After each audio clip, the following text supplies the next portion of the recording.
Welcome everyone to my Friday chess stream here on lichess and Twitch.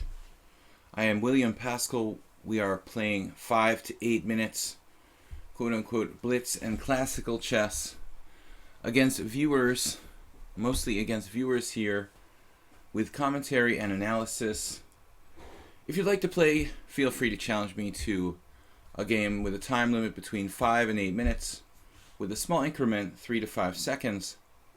Let's reserve the 5 seconds for the shorter time controls, like 5 minutes or 6 minutes. The longer time controls can have shorter increments of 3 seconds per move. So if you challenge me to something like 8-3, that would be the maximum time control, and the minimum time control is something like 5-3. And make sure it's unrated. We've got a challenge here from Lazar Kolic, who's been waiting patiently. He started just a couple minutes after the hour. I'm streaming till around 12:15 today. I'm usually doing 2.5-hour streams. I think I'm going to end about 15 minutes early, so let's get started. We've got a lot of stuff to do with the holiday weekend, and I didn't want to cancel the stream, though. We'll be back Monday, the day after Christmas, with a new week of streaming, Monday through Friday, after the weekend. Okay, Lazar Kolic. Let's open with d4. I want to play d4, c4, e4, knight f3. We can play everything. Against d5, mostly I play the queen's gambit. I believe that's a critical move. Slav defense. We've only played 2 games against this guy. One was a weird Wednesday Latvian, where I was very kind of lucky with black. Sometimes on Wednesdays, most Wednesdays, I do a stream I call Weird Wednesday when I'm playing unusual openings and gambits and such. Yesterday we had pawn triangle defense, like this, the so-called pawn triangle. I don't know if you saw that game or not, but I'm going to play knight c3 as I did yesterday. So there's a number of things that can happen here. Black can play the note boom, the so-called note boom variation. He can go into the Stonewall Dutch, which happened yesterday. He played knight f6. This transposes to the semi-Slav Botvinnik variation.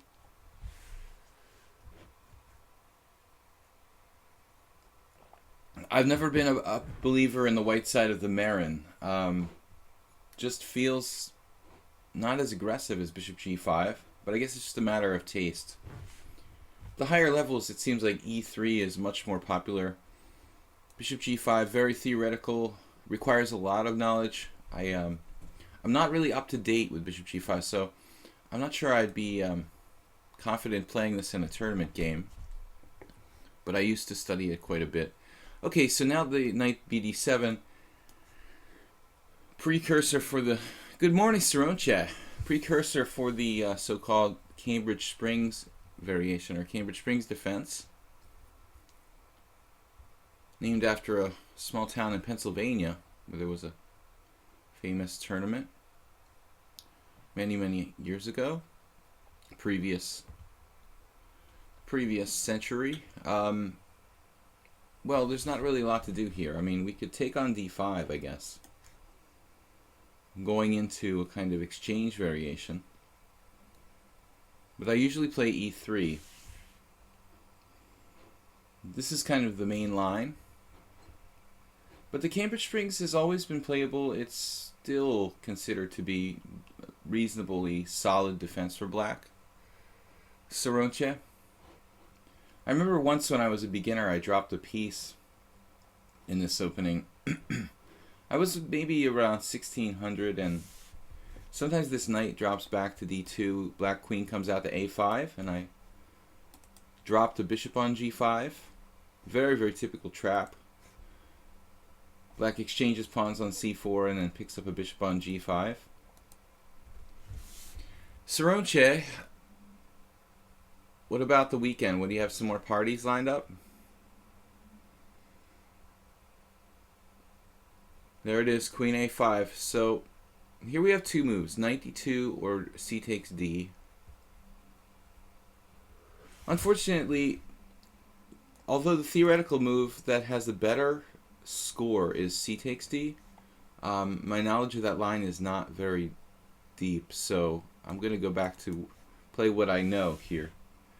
Just be careful you don't drop a bishop. It's very important you don't play bishop d3 in these kind of positions because your bishop will be under attack. That's what happened to me. I don't remember the exact move order now. This was 30 years ago, but more than 30 years ago. Yeah, about 30 years ago. I guess I was about 13 years old. Dropped my bishop on g5. Learned my lesson about that. No, but seriously, if you're interested in this position theoretically, I think that a lot of top players choose to play c takes d. C takes d, knight takes d5, queen d2, bishop b4, rook c1. That's where white's best chance for an advantage lies. I just don't know the theory well enough. Never really got around to looking at it too much in depth. Now bishop to b4, queen c2. I remember once beating Arnold Denker with, played a strange move here, knight e4 against me. Very, very rare sideline that's not really great for black in the New York Open. Chesso Turco, good morning. No more parties this weekend. I'm supposed to show up at my parents' place for Christmas. I like this supposed to show up. What do we read into that comment?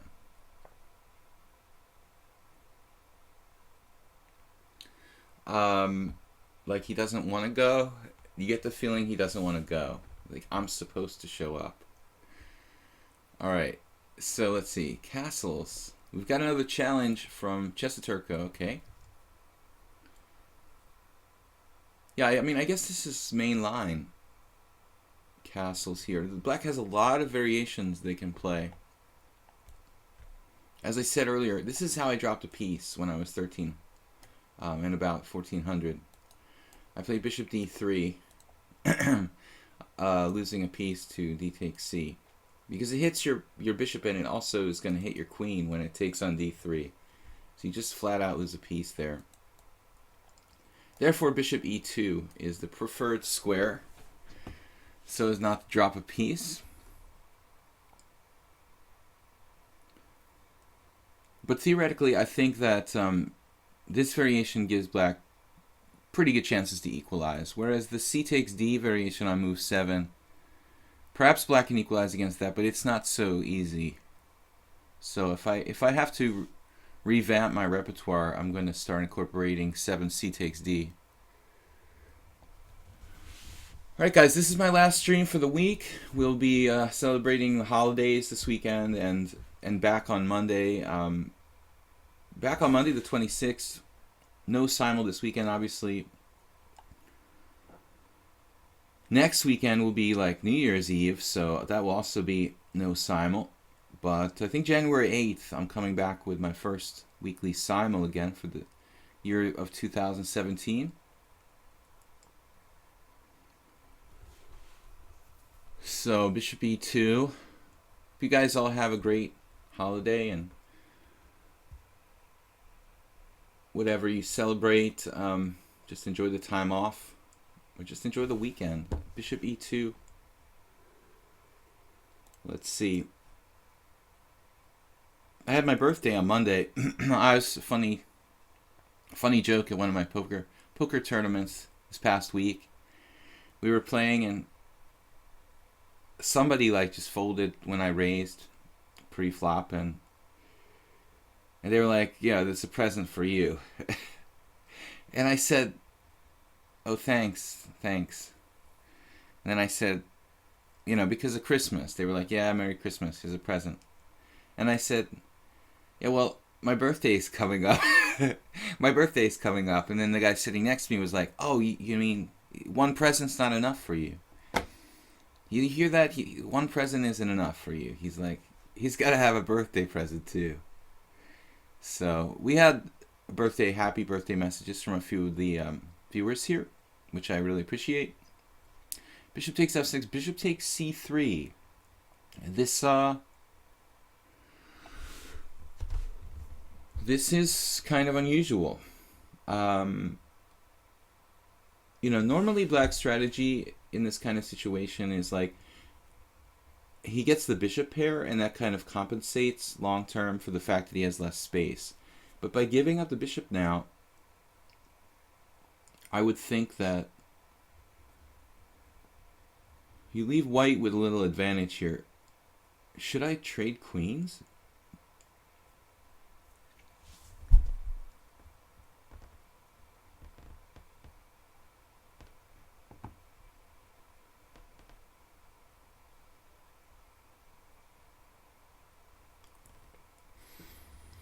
Queen takes c3, queen takes c3, b takes c3, knight takes f6, knight takes c4. You could not trade queens or trade queens. I don't really know which is better. I just thought this is kind of a pleasant endgame for white. So, given that we don't have a lot of time left,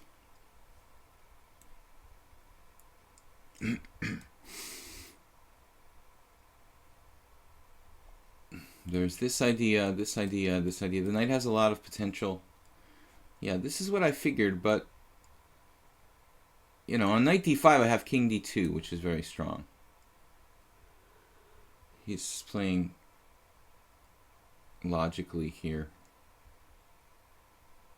Rook d8 is a good move to allow for knight to d6. Okay, I'm slightly better, but there I'm surprised. I thought he was going to play knight to d6.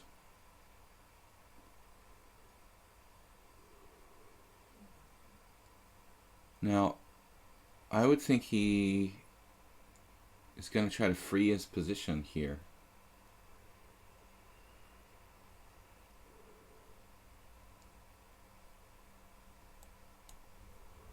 He's going to try to free his position somehow. White should be slightly better.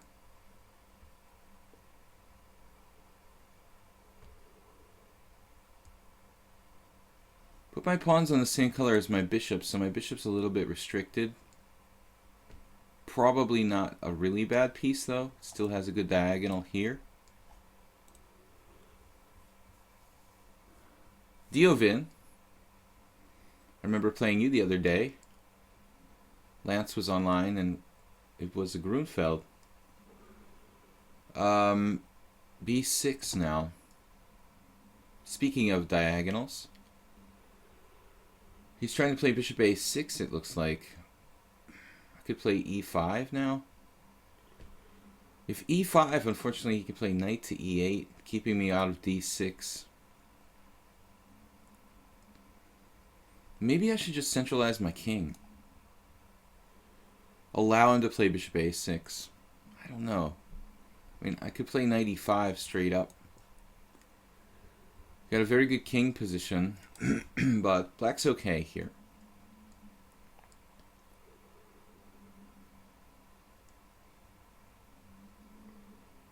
Interesting choice. Knight d7.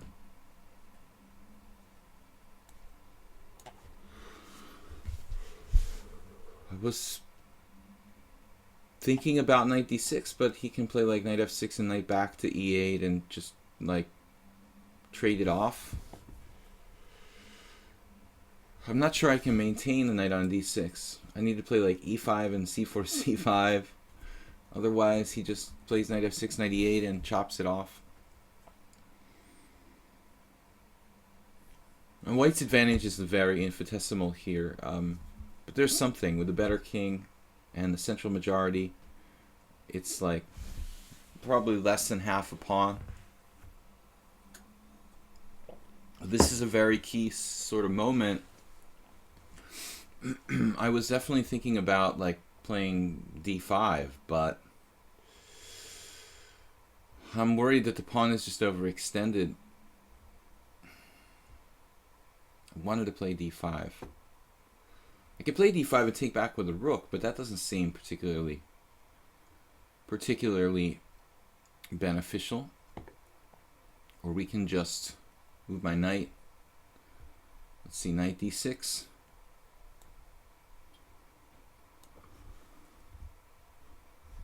Let's clarify the situation.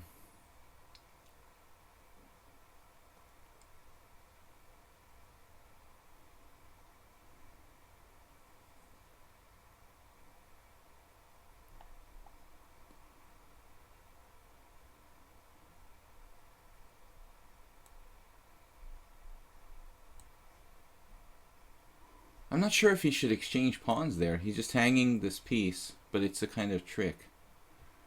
Well, that's a strange tactic. I mean, wow. I mean, most people would just play bishop takes bishop, but he played knight f6. Wow. Well, I mean, I think I should just try to keep this guy. I guess there's nothing fancy I can do. Knight takes f7.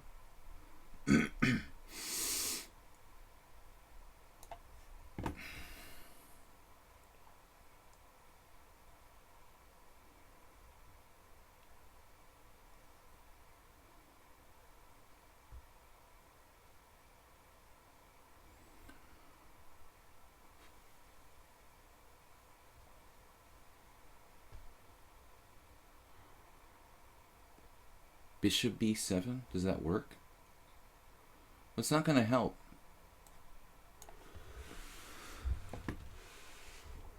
Bishop b7 doesn't really do anything. I'm never really winning a piece because of e5 check. So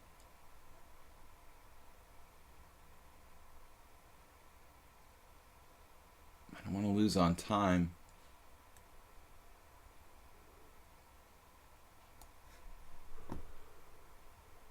Wow.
It's kind of an awkward situation here.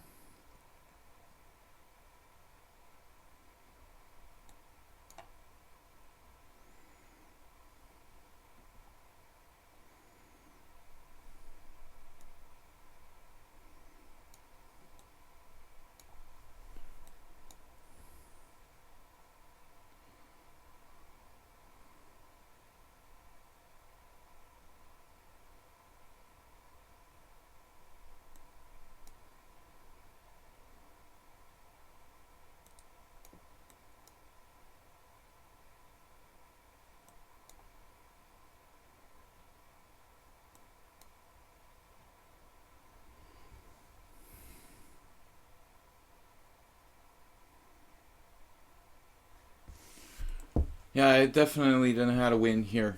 Probably worse. He might be able to play for a win here. I think black's probably slightly better. He might be able to drop this pawn on g7. You know, so king e8.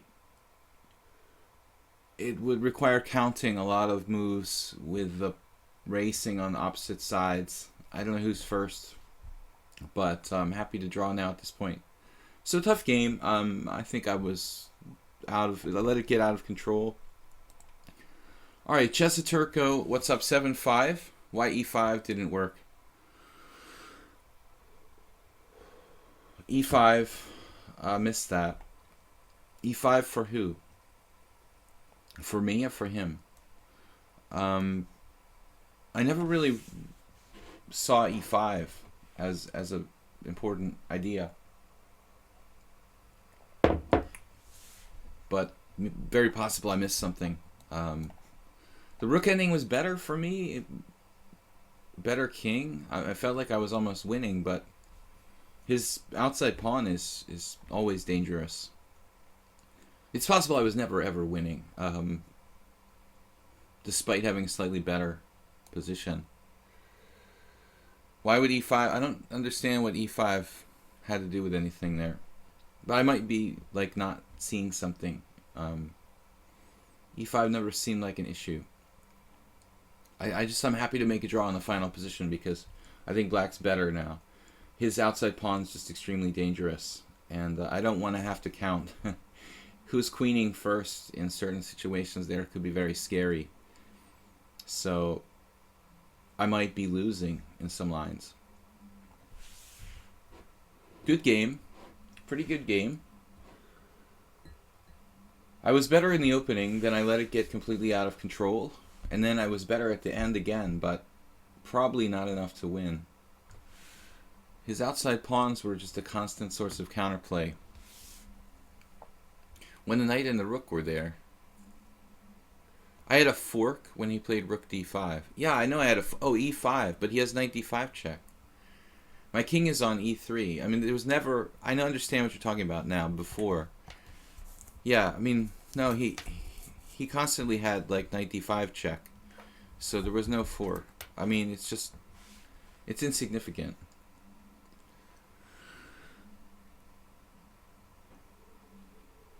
It was just like a tricky... letting me play e5, but he can play knight d5 with check trick, and there's nothing I can do. Okay, so Chessa Turco. Bishop b5 is one of those weird positions. He can play queen a4 check, and I have to go back or play queen d7. Maybe that's actually okay for black. I've looked at this before. I've definitely looked at this before.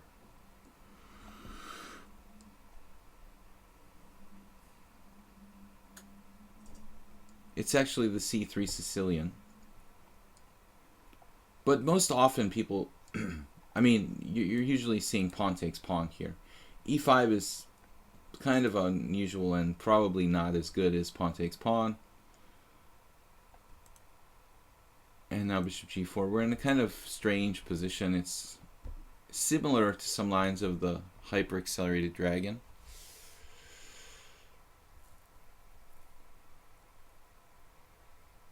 You had a fork when he played rook d6. Rook d6. No, I know. That's what we're talking about. Yeah, it doesn't win a piece.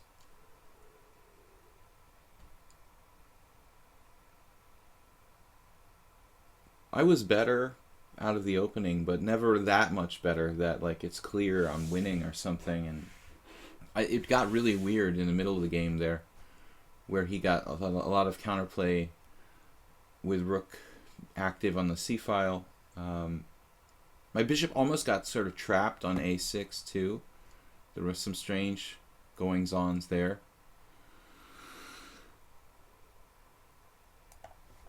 So I guess it wasn't too bad a game. And now here he's trading queens. I could take any of the ways that are legally possible. Taking with the king is even possible.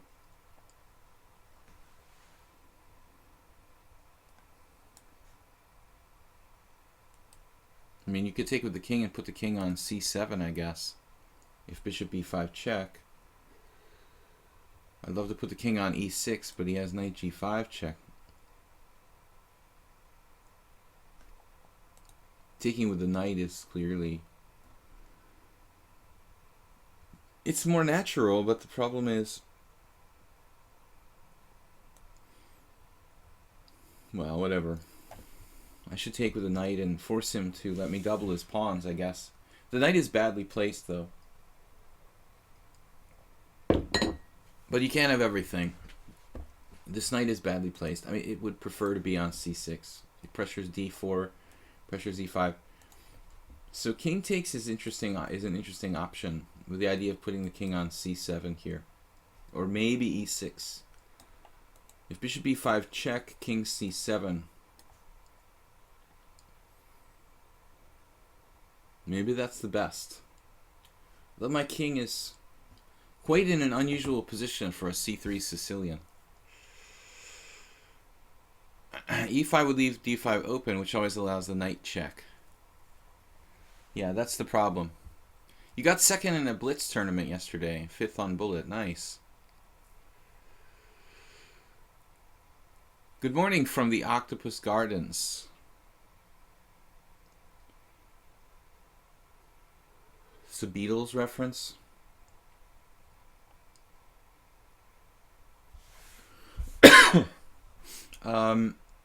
Anyway, guys, this is my last stream till Monday, so we're gonna bail a little bit early today. Normally I finish around 12:30. I think I'm gonna finish up the stream around 12:15, 12:20 at the latest. I've got a lot of stuff to do, but that should give us time to play quite a few games. Spinal Tap is online. I don't know if he's watching the stream or not. Yeah, what else can white do here? So I double the pawns. It's not like catastrophic for white. I mean, double pawns is double pawns. Closed position.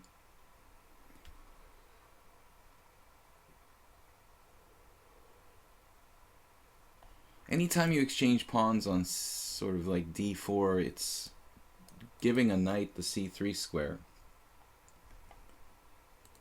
So I guess I prefer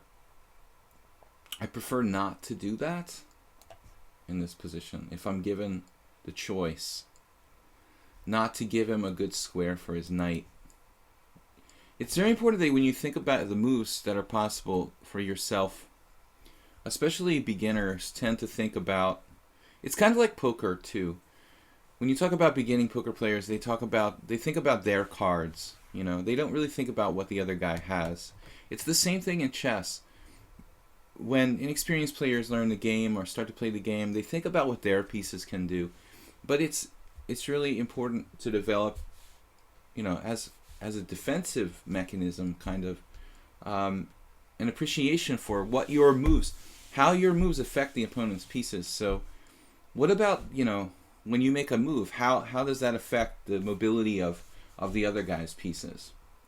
As you get better in chess, it's important that you start to take that into consideration.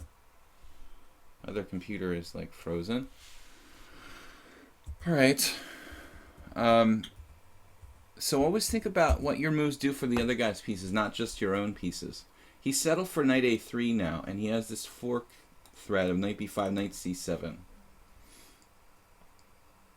So it appears very tempting to play like pawn takes pawn. But if I do that, there's knight b5, and then I have to defend against knight c7. So I guess a6 is a useful move. I mean, taking away both knight b5 and bishop b5. And we're putting the pawns on white squares for the most part, which is, I have a bishop that can control the dark squares, so it's complementary. It also doesn't interfere with my bishop's movement. There's an January 8th marathon on lichess. That's fantastic. It's perfect because that's when I'm doing the simul. But we can't avoid conflicts with everything. Bishop e3. Alright, well, c5 is protected. I can take on d4 and then take the knight on a3, but honestly, taking the knight on a3 gives up a very good bishop. It would also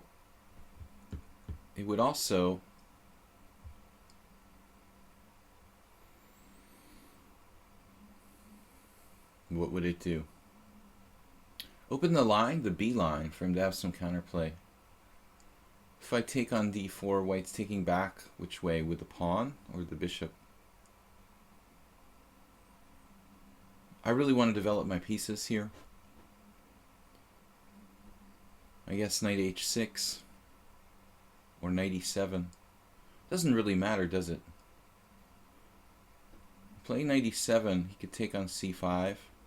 It's pretty bizarre. If I play knight h6, he can't take on c5 without me being able to recapture. Oh man, this is kind of bizarre. Maybe I should just take on d4 now.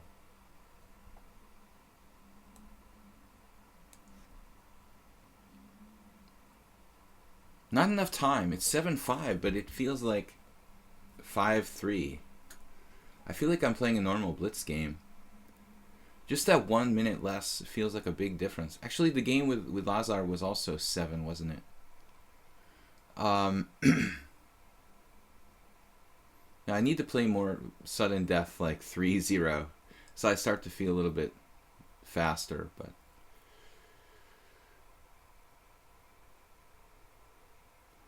I'm not that interested in taking his knight on a3. It's badly placed. It would open up the b file for him. It would give up a very important dark square piece. I have all my pawns on white squares. I need this bishop to protect my position. Here we have another option. Now we have knight e7. Rather than go knight h6, I like knight e7 here. I've got c6 as a square. Really nice square. As well as f5. We can block the c file. We can put direct pressure on d4. We can go to f5. Also, if I play knight h6, white might have the move h4, h5. And in this case, when I play knight e7, if h4, I can play h5. So I don't let him trade off that isolani on the h file. So this is kind of a lot of stuff to think about strategically when you're playing this kind of position. This kind of position, I mean such a closed strategic position rather than a tactical one with a lot of open threats and combinations that are possible. Catapus says, I agree, on ICC you have great chances that you face title players. Well, that certainly used to be the case. Not as much anymore. I mean, I go on ICC, if I log on ICC, there's like, I'm one of the top 10 rated players lately. I mean, it's really declined. Alright. Knight c2. There's more and more strong players on lichess, by the way.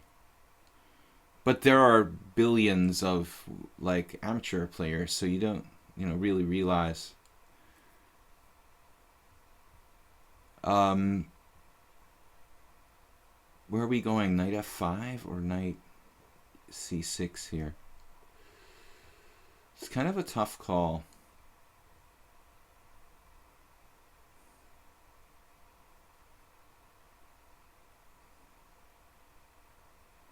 There's also this pawn break with f6 at some point, which is interesting.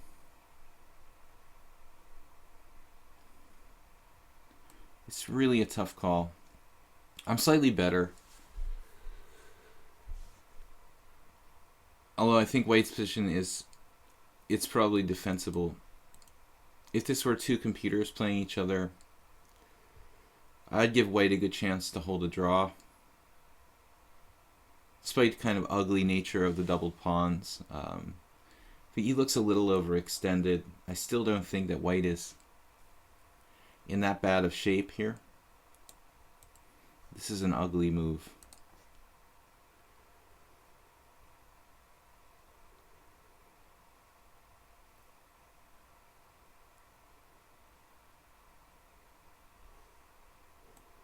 We could play knight h4.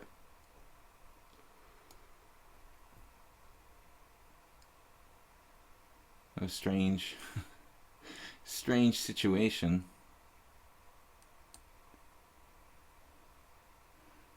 Knight h4.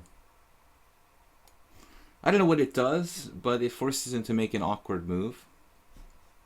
That's what it does. It doesn't really do anything else.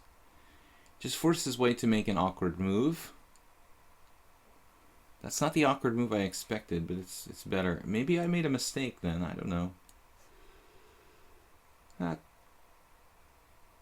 if I start speaking Hungarian, just let me know.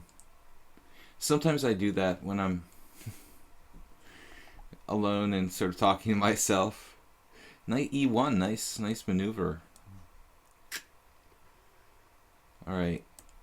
No good place for my king. The knight on d7 sucks. It does protect c5, though. Is this a good idea? Or is this a bad idea? To play f6 here? Double-edged. It's a very, very double-edged decision of mine to play f6. We're kind of complicating it. Also giving my king a square.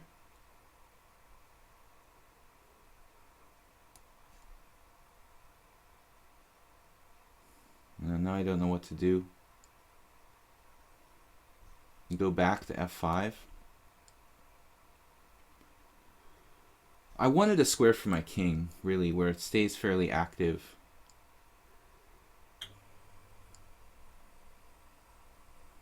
Cesso Turco just hanging on, man.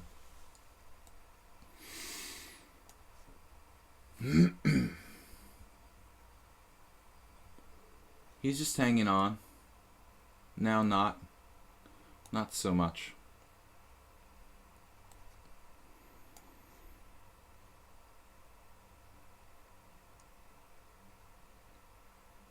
Still, well, this is a bad move. I think there he could still kind of hang out down a pawn with some chances of surviving.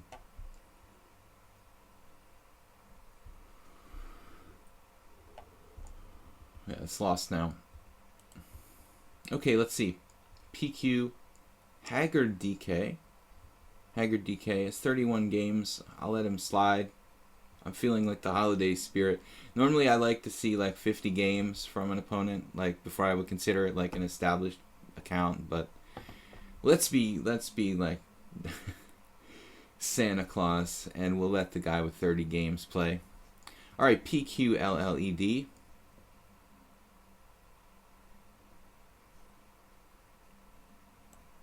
What? I played a, let's see, Petrov yesterday. I wanted to play another Petrov. Okay, what's up, guys? Super Patzer. Lichess will always be free. Lichess will always be free unless it gets sold to someone. I mean, I definitely trust the lichess creators, but, you know, who knows what will become down the line. Hopefully that won't happen, but anytime, like in the corporate world, something good gets created, it gets bought by somebody bigger and then like destroyed. Knight f3. I don't mean to be like this the doomsayer, but I'm a realist. Knight f3, knight takes e4.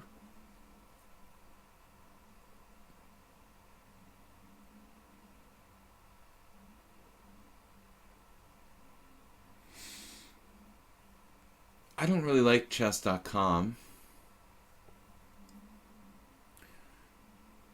Of course, I was playing on the Internet Chess Club before it was the Internet Chess Club. Back in, like, I remember playing in the computer science department of my university back as early as 1993, maybe 1992, on Internet Chess server. I remember, in fact, I'm such a dinosaur, that I remember when the pieces, like, you had to actually type in your moves on the command line. So, like, A2, D4, you know, or whatever. That's not a legal move, obviously, but I'm just making something up. Bishop E2. So, nothing like the old, like, typing in your moves. That's why I'm so incompetent with the mouse. You know, I'm used to typing in my moves. Alright, anyway, Bishop E2. Obviously a non-confrontational kind of move here from white. Maybe D5. Quick Bishop D6. D5 castles Bishop D6. Yeah, this is more aggressive than... If I play Bishop B7, I'm kind of like developing in a passive formation. So I think this is a little bit better.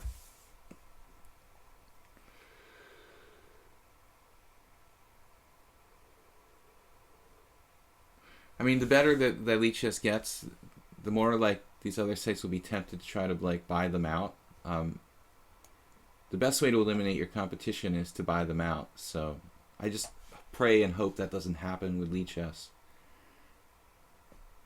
Now he played d4. So we could transpose some kind of normal sort of position where basically white's bishop is passively placed. I mean, in most cases, you're going to be playing like d4, bishop d3.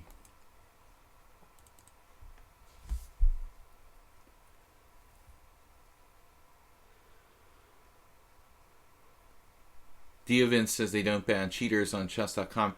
Well, I've noticed, I've had this discussion on the stream before, you know, and the problem is, you've probably heard me say this before, but any site that has like paid memberships, it's a paradox, you know. They want to encourage people to pay and join, so they don't really want to like punish people and kick them off the site necessarily. So I think cheating detection is almost like an irony, you know. They'd like to stop people from cheating, but they don't want to discourage paying members. I've noticed this a lot with ICC. I must have reported like 1,000 people in like the 20 years I played on ICC, and I mean, probably you could count on one hand the amount of people that ever got like, and many of them were, I wasn't just paranoid. I mean, I could count on one hand the amount of people that ever got like, you know, kicked out for cheating.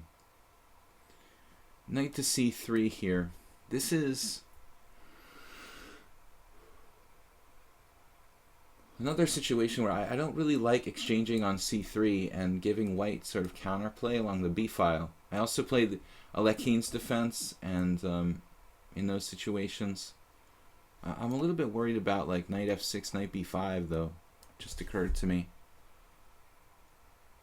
Maybe it's not a big deal. Knight f6, knight b5, bishop e7, bishop f4. That looks stupid for black, doesn't it?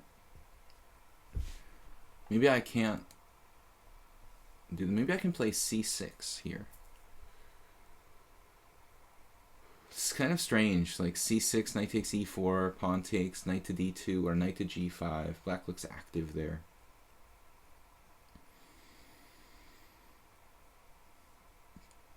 I hate to have to take on c3.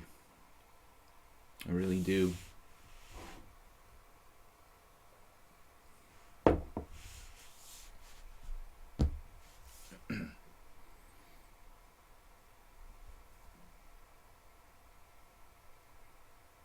It's easy for them to ban people on lichess because there's no paying members.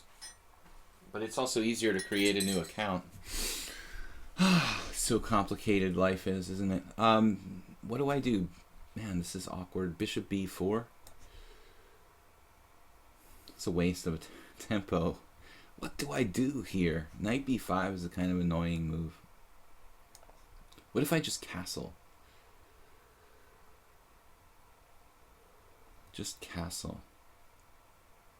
Just taking my pawn on d5. Just castles. Knight takes d5, bishop takes h2. That doesn't really look good for black, opening up this h file.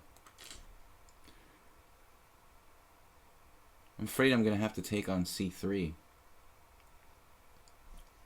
It's pretty insipid.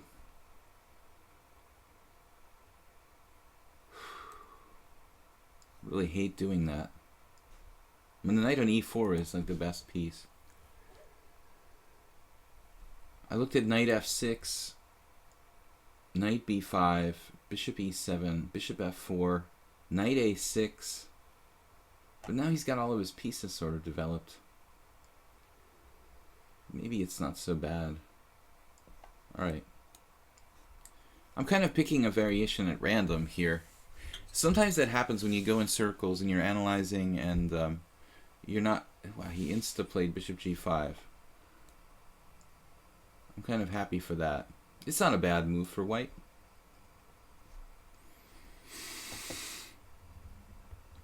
But at least I don't have to deal with this complicated business of knight to b5. I also, if you guys know the Nimzovich variation after knight takes e4, knight c3, I've copied my esteemed colleague Zlatko Linčić on some occasions playing knight c3, knight f6 with black. And that leads, it's a very unusual option, but it leads to this kind of position. Except that white's bishop is passively placed on e2, which we're kind of happy about. Bishop g4 is interesting here. Then knight e5.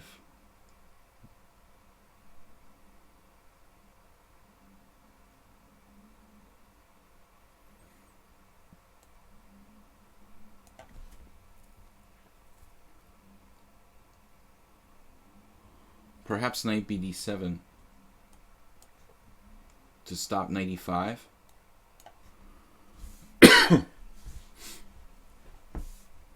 Lucas Thompson says, I'm not a good player, but I can't really understand why people would cheat in free online chess. I mean, yeah. That goes on the long list of things that we can't understand people would do, why people would do them. You know, yeah, I understand what you mean. There's a very long list, you know. Yeah. I mean, as a streamer here, I know that people like to troll me because I have attention, and people, like, you know, want to get attention, so they'll, like, use a computer to play against me. It's funny, haha, and I can be the center of attention or whatever. But yeah, in general, it's, like, really doesn't make sense, does it? A8 suited, good for a 3-bet. It's always good. That's how I got knocked out of the 2012 EPT Copenhagen main event. It was something like Copenhagen.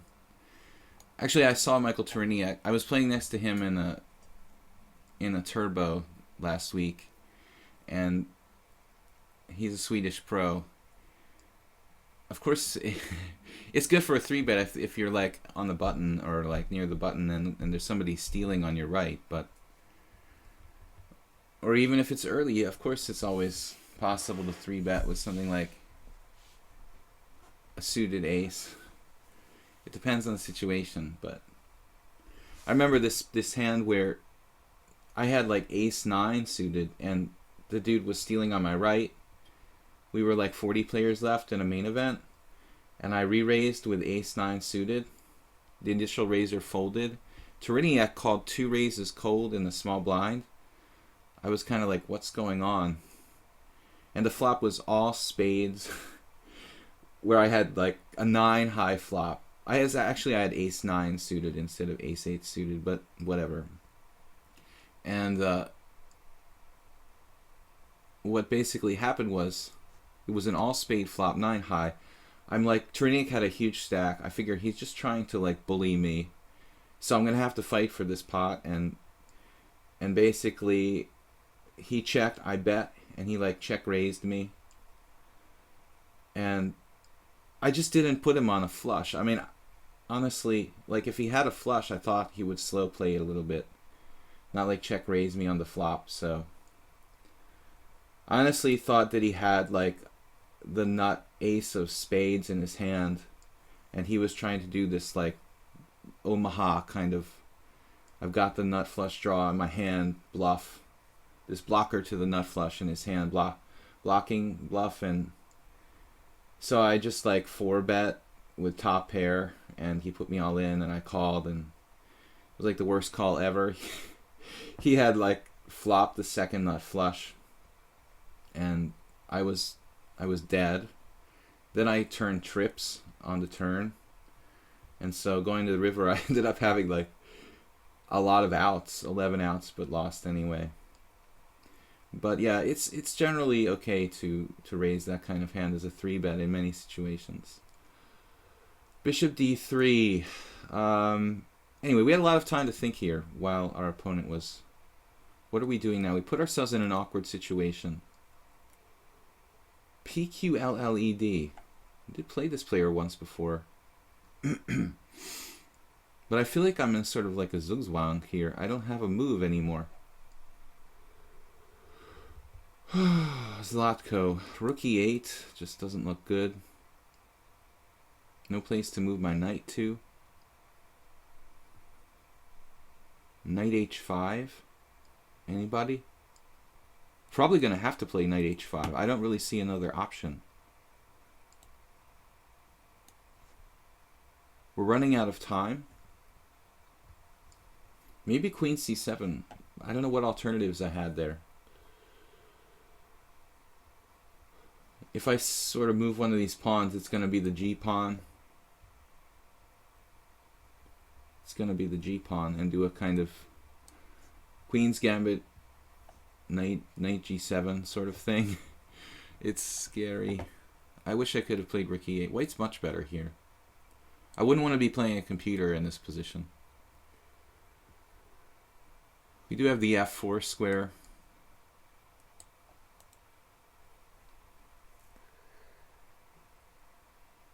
The best chess stream. Please don't talk about cheaters. What's the highest buy-in I entered? Yeah, I mean, I never played anything higher than like an EPT main event. There was a 10K at this year's EPT Prague, which would have been good. Very weak player satellited into that and took down second place.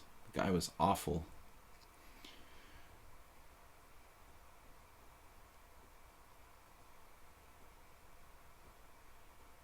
It was actually a big turnout for the 10K tournament in Prague.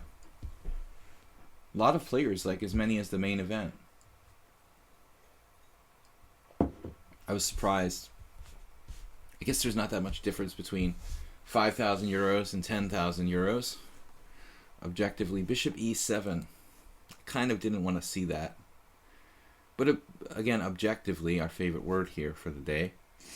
Objectively,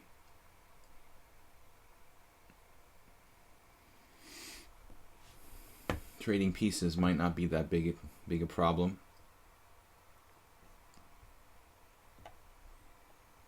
And white is nicely better here.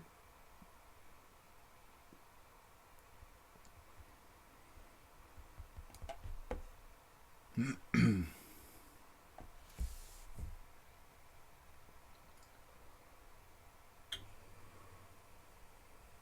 was wondering if I could trap his rook.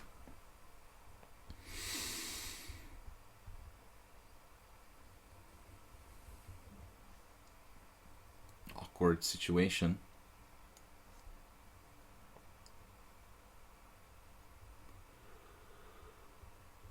Try to trap his rook somehow. I was thinking about knight f4 though. Knight f4 and knight e6.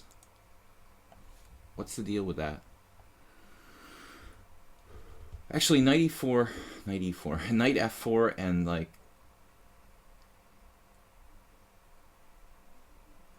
knight f4 and knight g6 might just kick him out.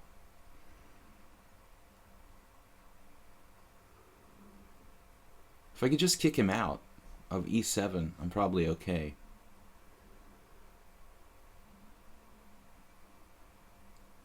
I feel like Nigel Short playing the Queen's Gambit declined or something.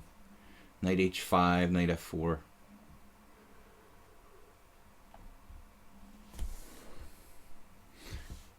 Grishuk is a good poker player. I never played poker with Grishuk. I played pool with Grishuk. And I was very drunk. Okay, knight to g6. We're getting you out of there, and we're okay. Everything's okay.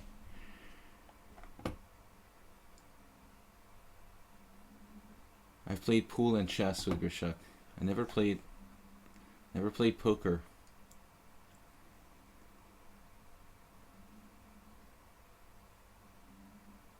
Black's played solid chess. What about f6? That's kind of gross, but maybe it's not so bad. I mean, putting my pawn in that square, taking away the square. I better make a move before I lose on time. How's our score today? hate knight b6 in general, but it's a good moment for it. You want to trade some pieces? Man. No bad bishops. Wow.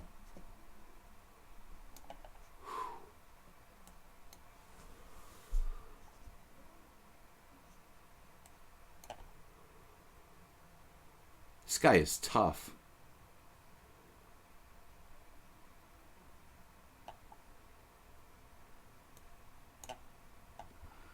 He's really tough.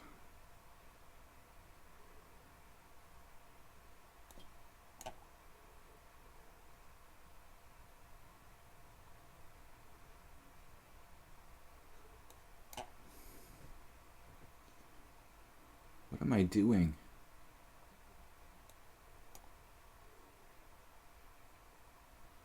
Kind of like, thank God, like I could trade pieces there.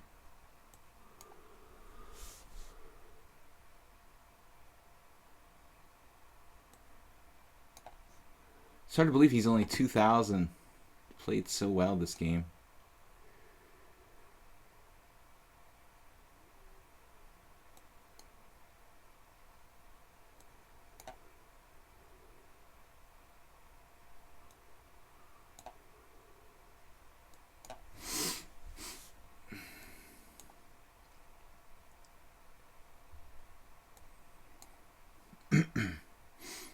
But I'm very, very fortunate to survive to this ending here. All my pawns are on the wrong color. God.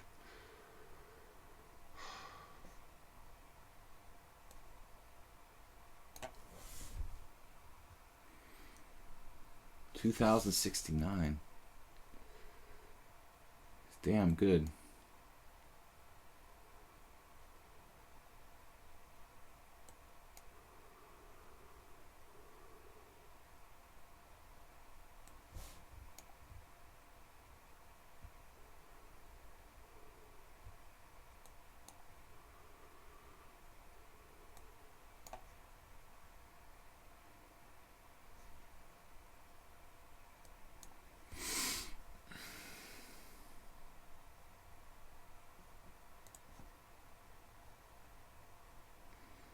Damn, dude, that's an impressive game. I mean, I might even be lost in this position. I think I'm probably lost here. I mean, I don't see the direct win, but that was a pretty impressive game by White.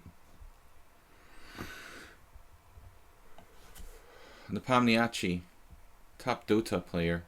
If you could choose either win the World Series of Poker or become the World Chess Champion. Yeah, it's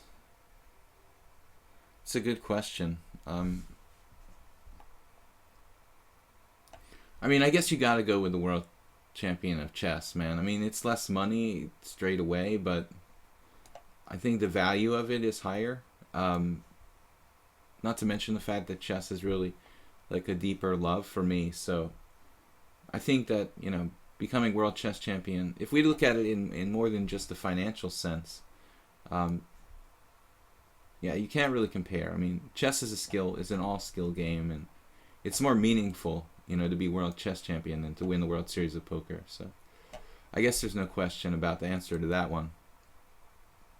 All right, the modern defense.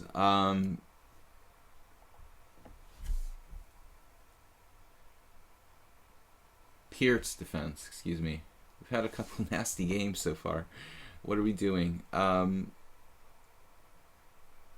usually play the classical variation, so we'll stick to our guns, our not so big guns, against the Peart's defense. One of these days I should learn something sharper. I found an old Peart's book, like an old Russian book. I have some random book I found in the Hungarian like secondhand market, and I think that they give a variation here with h4, c5, d takes c, queen a5, king f1.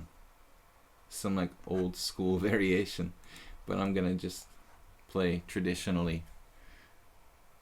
Railbird 80. Who else is here? Spinal Chess is here. Turn up the volume. Bishop G4. Classical. Usually they castle first and then play Bishop G4, but I can't imagine there's any like real difference. Basically, Bishop G4 is kind of the, after castle, the safest line for black. Usually gives up the bishop on F3 and then plays like knight C6 and E5. White trades pawns in E5. We reach a symmetrical structure. It's really hard for white to get an edge. Is there anything I can do? I could play maybe Queen D2 here.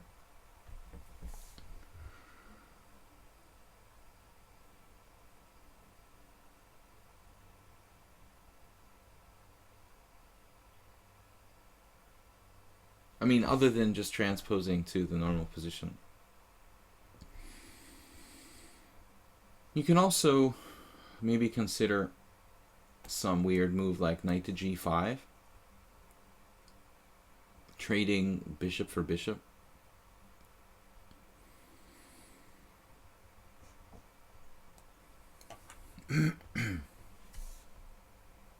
Diovan says G4, G4.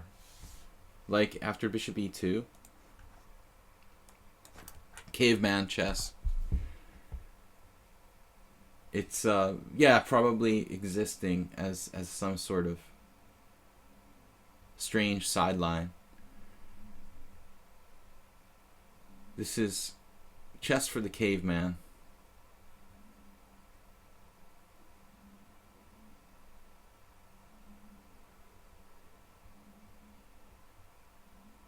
I like H4 and then it doesn't weaken the structure as much. I mean, the point of H4 was that like this whole variation with like C5, pawn takes pawn, queen A5. The king can go to F1 and just live there forever. It's like you're not playing G4, you're playing H4, so you don't really have that big an issue with your king safety. It's like the Plugievsky variation of the Grunfeld, where white, you know, just queen A5 check, king F1, and then H4, and you can play with your king on F1, and it's basically castled in a kind of like homemade sort of way. But this is a weird move, queen D7. That's pretty bizarre. Think about E5.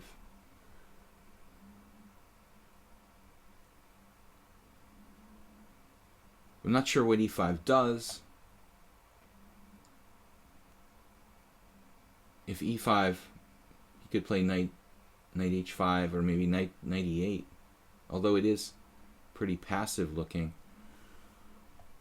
I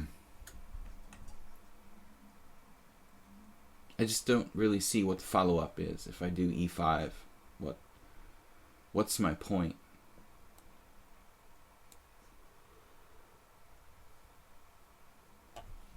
G4.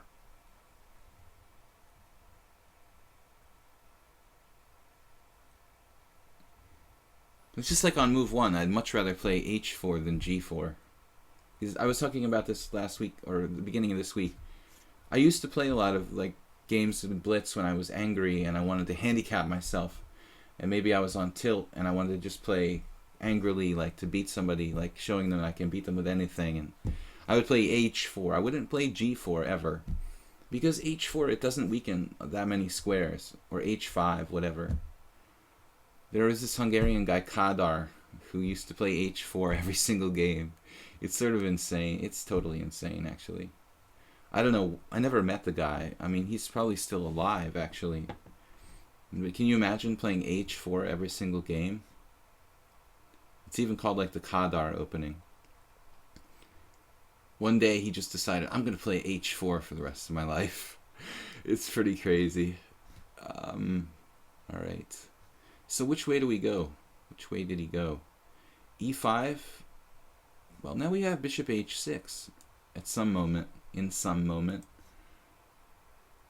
Let's get a little more development. But he traded unprovoked. Well, you can do that. You know, you can do that. He wants to put like pawns on white squares, I guess, and play against the kind of like blotting out my white squared bishop. It's a Caro-Kann Scandinavian type of pawn structure. We talked about this. Actually, it makes this bishop bad. If he plays d5, he makes my dark squared bishop bad, but I'm ready to... I could trade.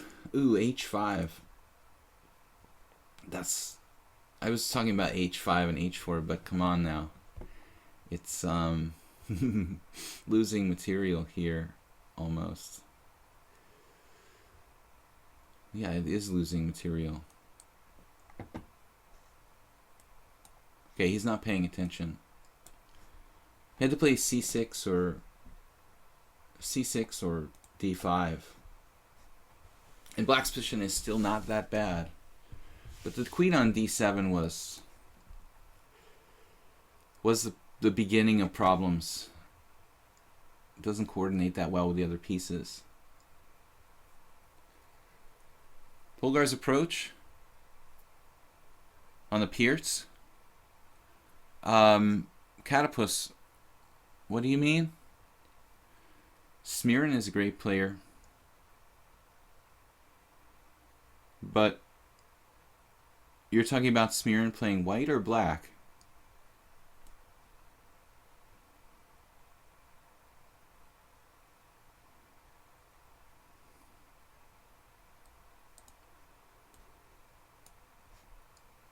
I'm not that up on Smirin's repertoire with the black pieces. What, he plays the Grunfeld and King's Indian. What does he play against e4? I've seen him play the Con Sicilian. Probably plays a lot of stuff. He definitely likes to fianchetto his king's bishop, but I'm not aware of what he plays against e4. You mean like f4 against the Pierce? Well, talking about Polgar, of course, you know, Alexander Chernin lives here in Budapest, or at least always did for 20 years. He's kind of disappeared now, but he wrote this great book on the Pierce. He's kind of considered an expert, so one would assume that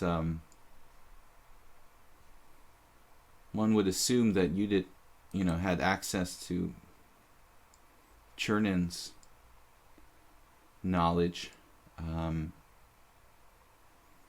terms of the Pierce defense. Pierce Alert, or whatever. Chernin wrote this really comprehensive book on the Pierce. What am I doing now?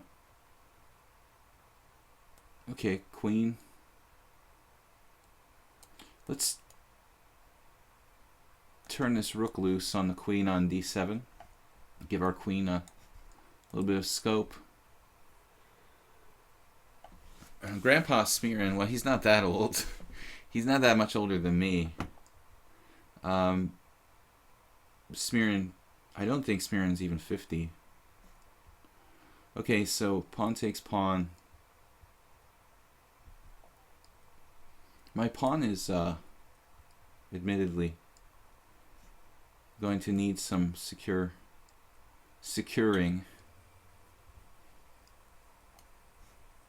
d5. I don't see what it does.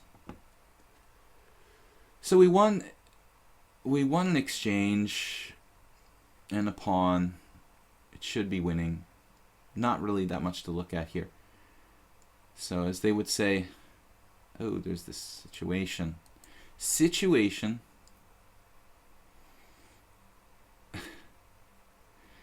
There was a situation. Unfortunately, I can't play queen f3. And that was the main point of the situation. Just have to play a routine move here. Rook b8.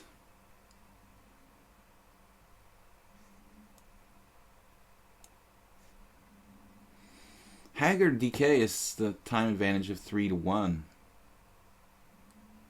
We're up a clear exchange. Don't really see much for black here. Queen h4 is a good arrow, but it's not really doing too much. He's 48. That sounds about right. Well,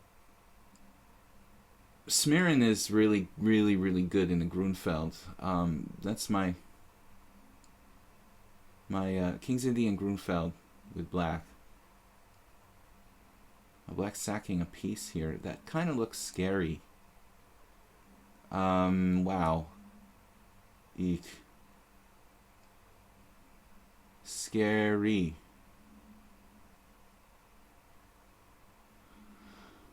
Oh boy.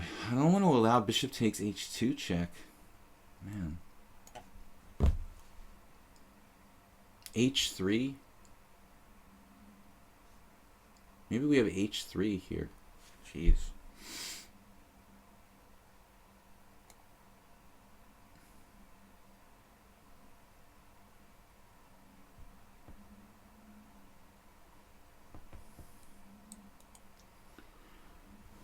We've got about another hour left in the stream, guys. He's playing in Weekend on B tournament. Last year, my friend Alexei Dreyev got robbed. I really thought that he deserved to win the B tournament, but what's that guy's name from India who just kept winning every lost position? It was ridiculous. Like he had like a lost position a million games and never actually lost. So strange.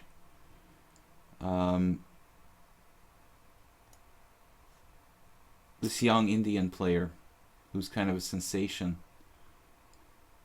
There was a multi-way tie for the B tournament last year, but Dreyev lost on tiebreaks. But he clearly played better than that guy. He kept swindling people from lost positions. Kind of nice to see an old school player get a chance in the A tournament. Play faster. Faster doesn't matter. I've got 3 seconds increment. I just want to make sure we don't make a mistake here. With a 3 seconds increment, I don't, need the base time really. If it's 2 seconds, you got to really play fast. Okay, nice try though, DK. Crazy.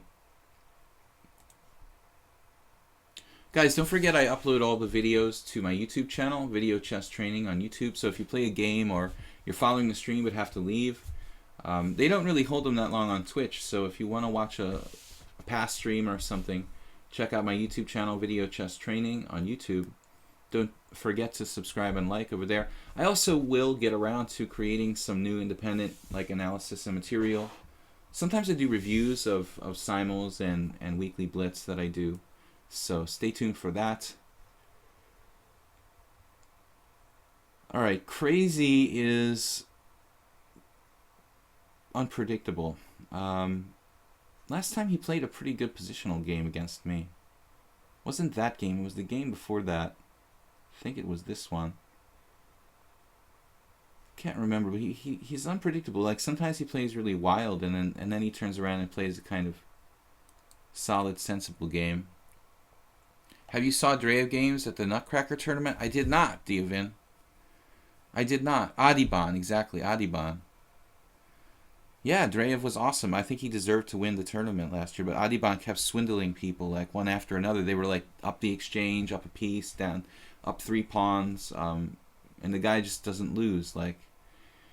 But as far as the quality of chess went, I thought Dreyev clearly, played better. I didn't see what happened in the Nutcracker tournament. No, the event. Is it a good thing or a bad thing?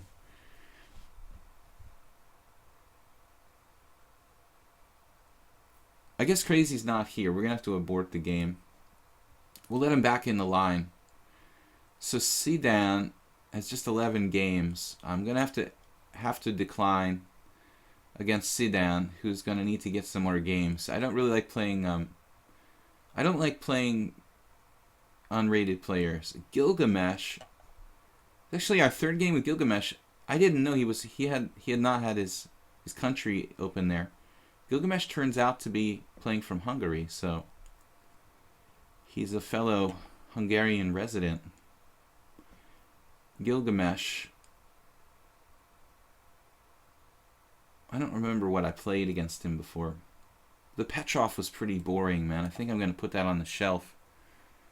So this Nutcracker tournament that just took place in Russia, I haven't had time to go over the games from that yet, but I intended to take a look. All right, so Caro-Kann, Petrov. Ooh, that was really insipid. That symmetrical Petrov where I almost lost. Ugh, I don't want to repeat that again. I think we didn't play a Caro-Kann, did we? We played a modern defense or Sicilian that was Caro-Kann like, but okay, here we go, the E5. All right. C5 is also good. He beat Fedoseev with the black pieces. What's he playing with black now? Caro-Kann or Sicilian? He can play the French too.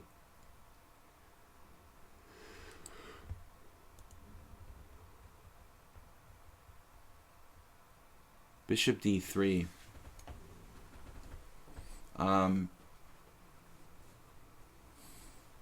Yeah, I mean, Queen A5 check, Queen A6. Isn't that like Capablanca?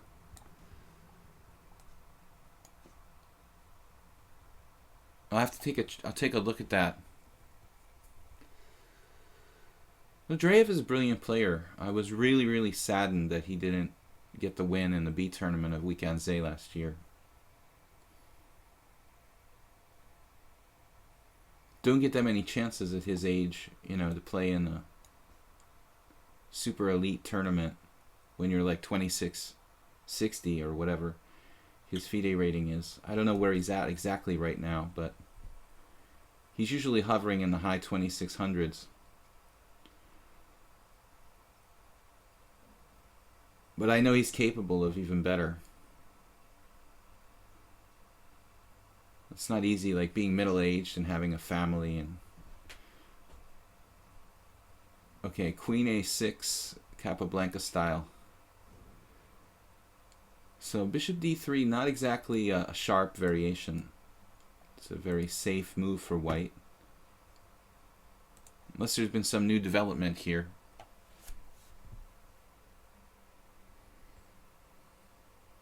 French without the D7 bishop. Yeah, obviously the French and the Caro-Kann are close relatives. Speaking of Andreev, the guy who plays them both, like Bareyev or another good positional player. You know, a lot of players can play the French and the Caro-Kann interchangeably. So white goes for Queen G3, but objectively, is this really justified? With this diagonal under my control, you know, how is white going to castle and resolve, you know, controlling the white squares in the position? H5.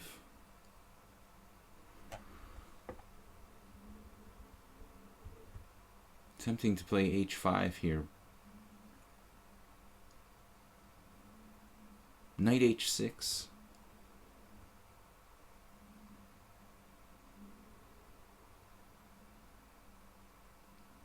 You know, I wonder, in this position, it's not better for white to play like Queen H3? Would it make sense to play Queen H3, you know? Not to just threaten one, you know, cheapo mated one, but also to kind of like put pressure and strengthen the whole concept of the pawn advance, like F4, F5. And then black should think about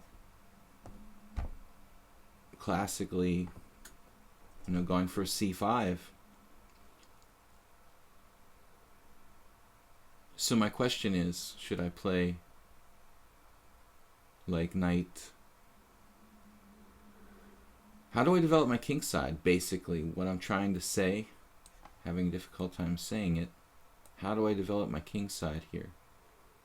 c5, we just try to do this anyway. Kind of risky move. I think we can sack a pawn though. White's position, I mean, if he takes this pawn, I could play knight d7, like b6. Thinking about sacrificing a pawn here. I think it's sound. So I can't take with the bishop on c5 because I'm pinned to g7.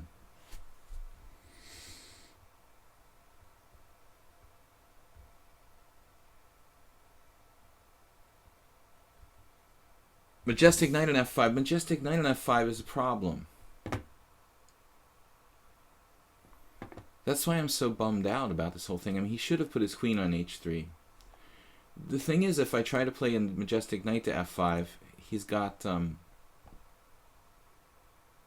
constantly got like queen h3 and g4 against that. So it's kind of an issue.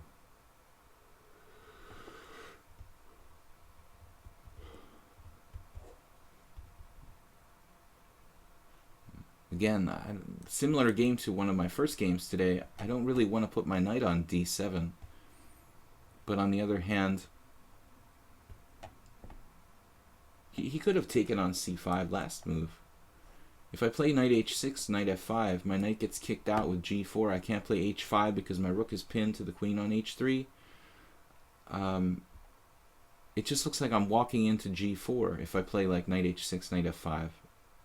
If my rook was protected, it would be different. I can play knight e7, try to time it somehow. But this is not so simple. Knight c6. Maybe knight e7, knight f5. And bishop takes c5. Knight e7. No. Maybe that works. Like knight e7, pawn takes pawn, knight f5. If queen g4, h5. If queen h3, bishop takes c5. White has a lot of weaknesses. We can try this. He cannot castle.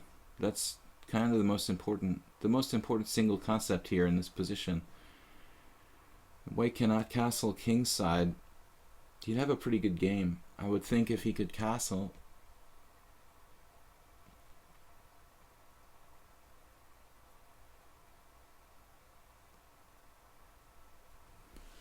So the idea is d takes c, knight f5, the majestic knight.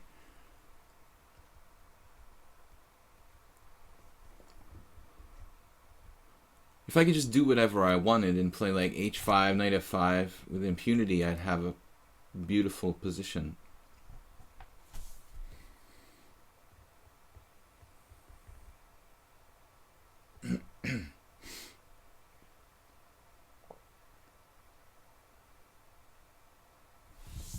I can play h5 in some positions.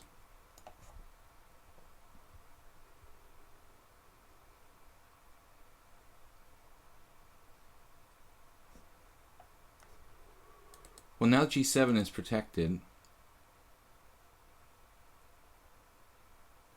My main line was something like queen h3, bishop takes c5, g4.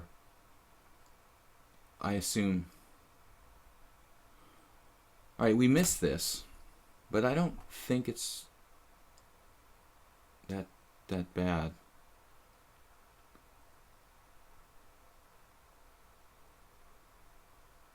I intended to sack a pawn here.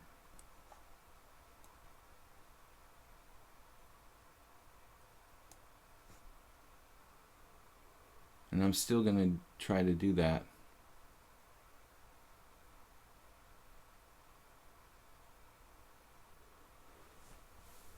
Man, I don't know about this.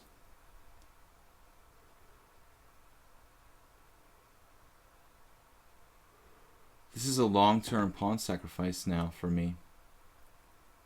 Unfortunately, he has b6, c6, which I totally missed. And there's also g4. Oh, there's another bad move here. Okay, I can play queen d3 in some moment, looks like. This is dubious for black.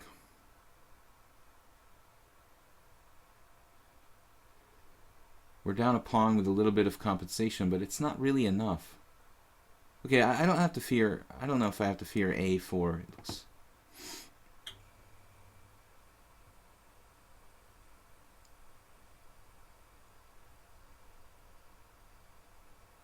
looks like an idea, though. I did not play this. Did not play this right.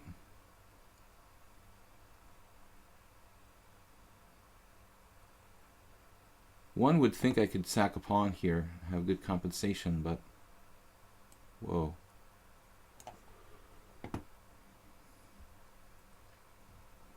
Bishop d4. Well.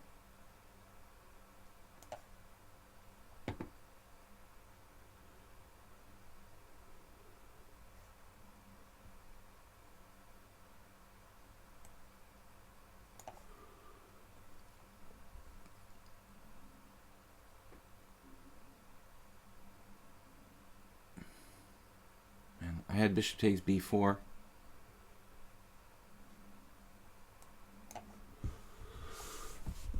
Didn't work though. He's fast too.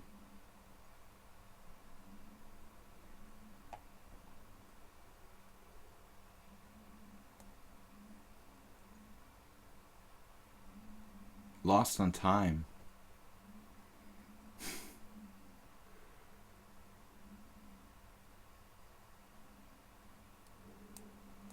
Well, queen e4 check, I hesitated here, but my queen is getting trapped. After king f2, it's very, very awkward. Looks like I'm losing. Impressive game by white. Alright guys, can't win them all. Etat Sawar, 2160. Strong player. I'm going to play e4 this time. Guys, I'm going to finish a little early today with a lot of holiday cheer to distribute. So around 12:15, 12:20, I'm going to cut it out a little bit early. I thought I had good compensation, but he's not only good, but fast too. And I started to hesitate when I realized that when I play queen e4 check, my queen's getting trapped. That's why I lost on time. I was like, oh. That was the plan, to play queen e4 check. I probably have to trade queens, and then the ending is just a pawn down. So, weird position. I mean, white is fairly low rated, and I didn't really think it would be a troublesome position. But maybe there are some new developments in this variation. I wasn't aware that people were playing bishop d3 seriously. Although I think I've seen that before, this concept of playing like queen g3, it seems stronger to play queen h3 to me. This is becoming our topical variation here with Etat Sawar, but I think he needs to branch out. It's fine to play the Lowenthal as it's fine to play this opening as a kind of surprise weapon, but when it gets to the point where you're playing it all the time, it's too predictable. So this is a very rare move. We were talking about this. You know, most players here, traditionally there's d5, I think, and knight e7. And black's playing knight f6. This is a very rare move, where this turns out to be the normal move. Queen d6, and then I guess like knight h5? Strange position. But I have my own variation we've created here with h4. Queen d1, it's not trapped my queen. Wizard dragon. After king e2, I have g5. Whoa. King f2, you mean?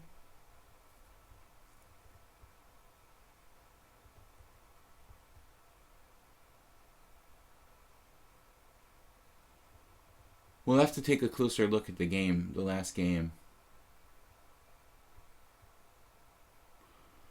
So here we're repeating for the third time this variation against the Tatsor.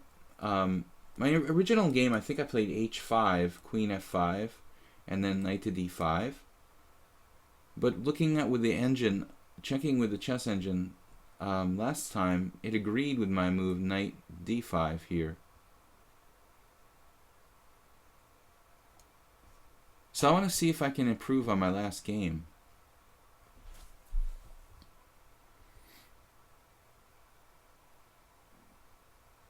I had a good position last time. I mean, I went wrong later on, but I think this is a position I kind of believe in for white. I should have really good compensation, 2 bishops, a lot of weaknesses in the black position. White should have an advantage of some kind. So I wanted to prove my point here by trying to win this position. This was 2 days ago. Yeah, queen d1 is theory, but there's all kinds of theory. Queen c7, queen a3, queen d2, queen d1.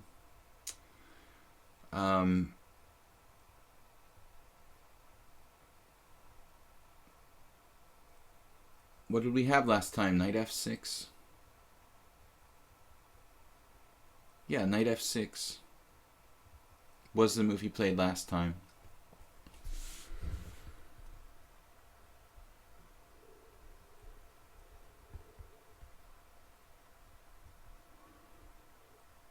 I just want to thank everybody who supported the stream on my YouTube channel via PayPal. If anybody can afford to make a small donation, going into 2017, every little bit helps to keep it going. And I really want to thank everyone who made donations of support in 2016. I've been doing this since February, the end of February last year, basically. So we've been streaming for close to 10 months now. And it's been fun. It's been edifying and a lot of, it's been good for me too. I mean, I think part of it is helping me improve as a player and helping other players improve too. But a story that I tell sometimes, let me shut up for a minute here while we try to figure out what the heck is going on. Knight to b4. This is a new move. Okay.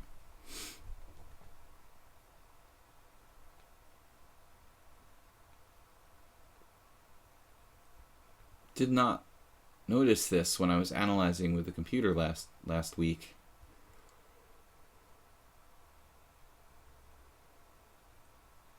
What happens if I play just like knight to b6?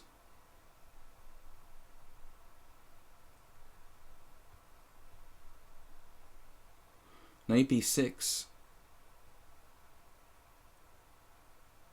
Does he have some sort of tricky move, like queen to c6 or something?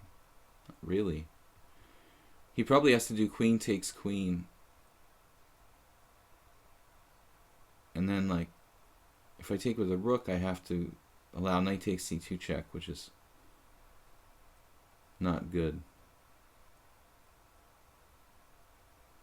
I could certainly play bishop to c4.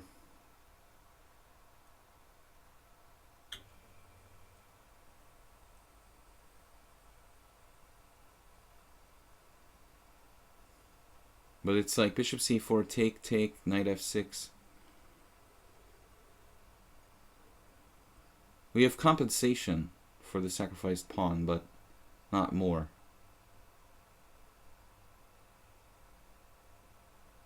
I don't like c4.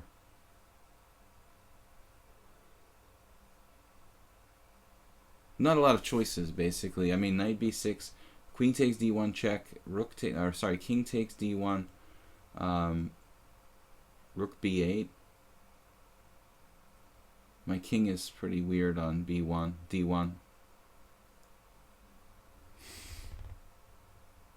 Bishop c4 takes, queen takes. Queen b4 check. That doesn't look good for black. I guess we have to do this. I don't really see another option. The other line doesn't look so... It doesn't look so great. Wesley.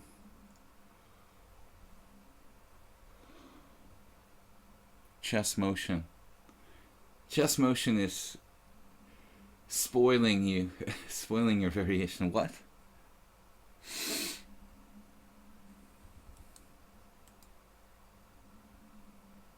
Spoiler. Well, he could do it and just lose a pawn back, chess motion. Maybe that's not so bad. Knight takes d5, bishop takes d5, knight f6, bishop takes f7, king e7.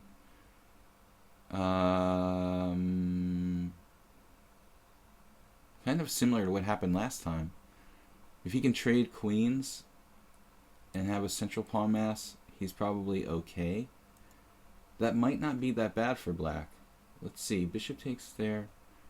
I might have another move. I don't know, like queen f3 or something. Queen f3. And then he's got queen b4 check. That's the problem. If I trade queens, yeah, the ending should be good for me. Better for white. Yeah, I mean, it's okay. But he might have to go into that. It may not be that catastrophic. He has a pawn to give back.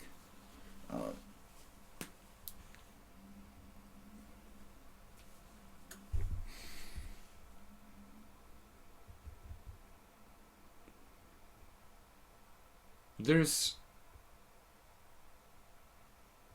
also queen b4 check. I guess that doesn't really work.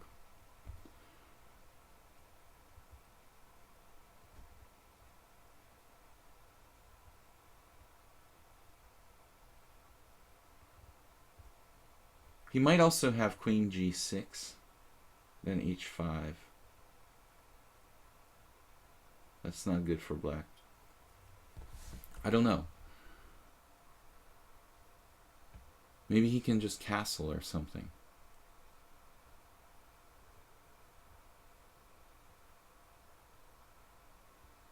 Why can't he just castle here?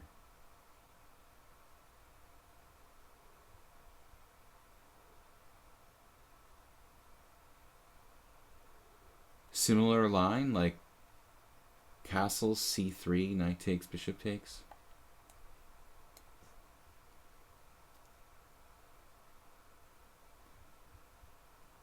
I'm not sure he could have castled there.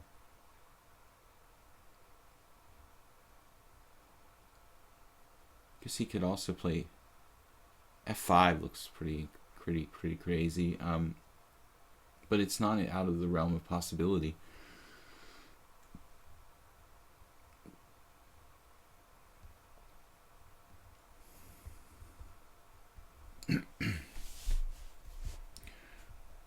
What's up, Rockin' Eagle? Guys, thanks for joining me, and I wish you a merry holiday season. We're going to be off stream for the weekend and coming back on Monday, the 26th of December, 10 a.m. Central European Time. So please be here if you can. You have like holiday vacation, why not? Why not watch some chess instead of, I don't know, opening presents or whatever. The day after Christmas. So we will be back. And 2017 is going to be our best year. If you guys want to contact me for any kind of reason involving chess, of course, my chess-related email is videochesstrainer@gmail.com. Feel free to contact me about lessons, about training, about any kind of questions regarding the stream or suggestions for me, for the stream, for my YouTube channel, videochesstrainer@gmail.com.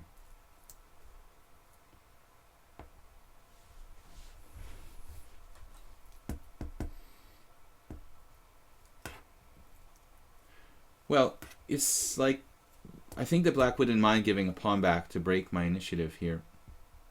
I thought this lost a piece for black. What did I miss? h5, queen f5, g4. I missed queen takes g2.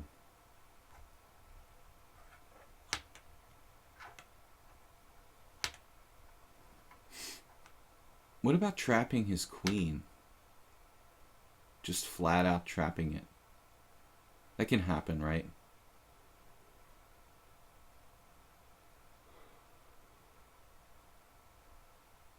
Yeah, but queen takes g2 is not allowed.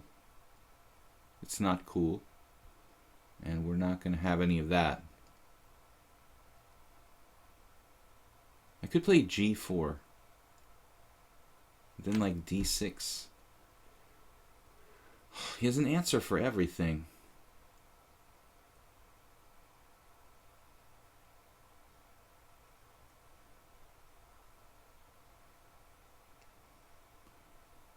I guess I could castle.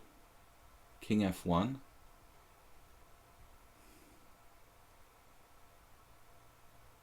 Queen f3. I mean, queen f3 looks pretty decent. I've got to watch out for c2. It's like an answer for everything here.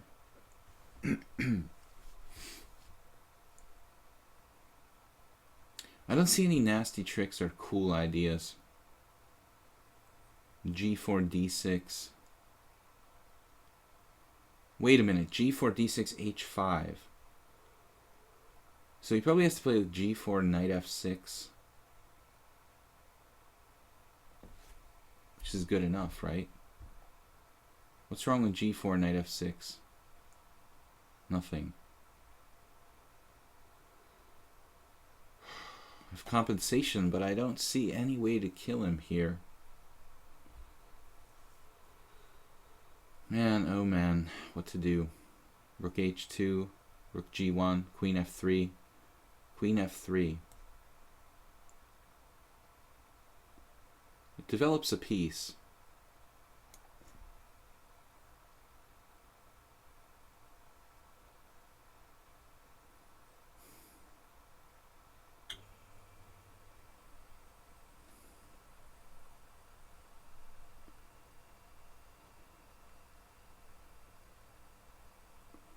I'm not at all convinced about this. Knight f6 is the problem. Bishop takes b7, e4. Speaking of dropping pieces. Maybe I have to just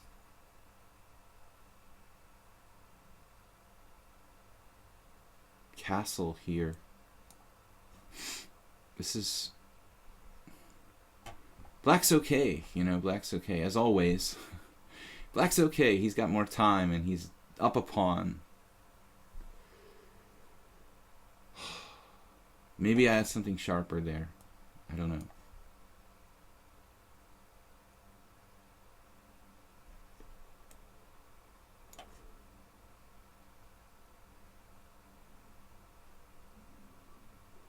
These bishops could be very, very problematic for black.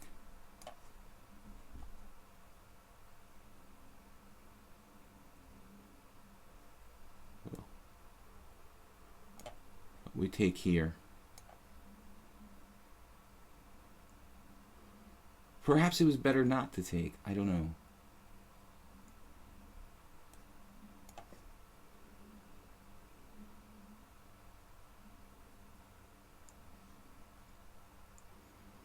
This looks close to winning strategically.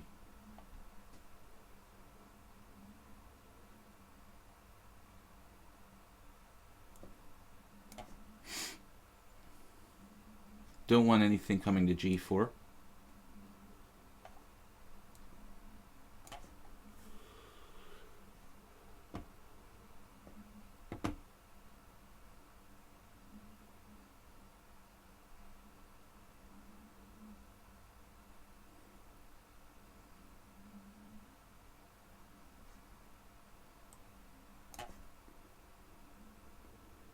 I don't think he can hold this together.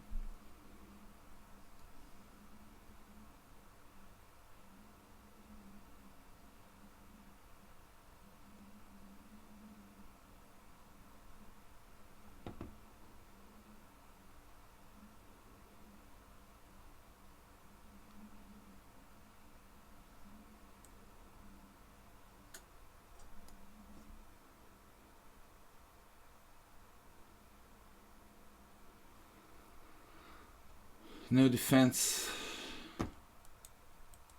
Okay, good game, man. Good game. I was lucky. Big Chicken from Germany. He's new opponent for me. All right, 7-3, and Halligator. Those might be the last two games if these games go the distance. Harry the H pawn. Thank you, Simon Williams. Harry's. This was Gary, right? Gary the G pawn was the really important factor there. All right, Big Chicken making me hungry. Didn't eat my lunch yet. It's all right, guys. I've got half an hour left, so that's probably enough time for two good games. Two strong opponents. Big Chicken, Alligator. Halligator. Big Chicken is here. All right.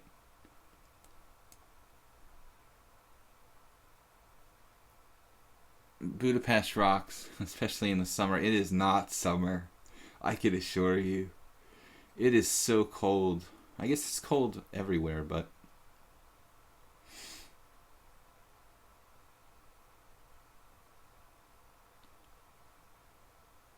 what are we gonna do? Alright, let's play a Nimzo. I'm so bored with the Bogo Indian.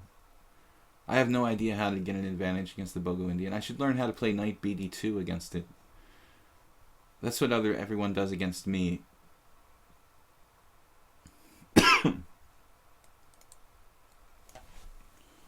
I usually play either E3 or classical Nimzo with white.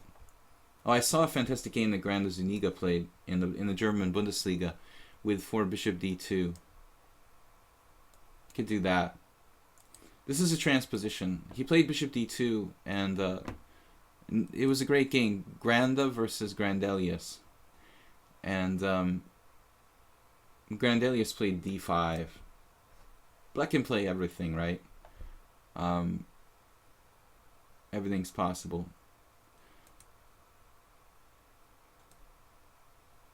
But I like B6 myself. I prefer that to Grandelius's D5. This is not a serious move, but it's okay for white. It's solid. Is there anything tricky I can do here? A3 doesn't seem particularly great. Bishop D3. Nimzovician defense for black.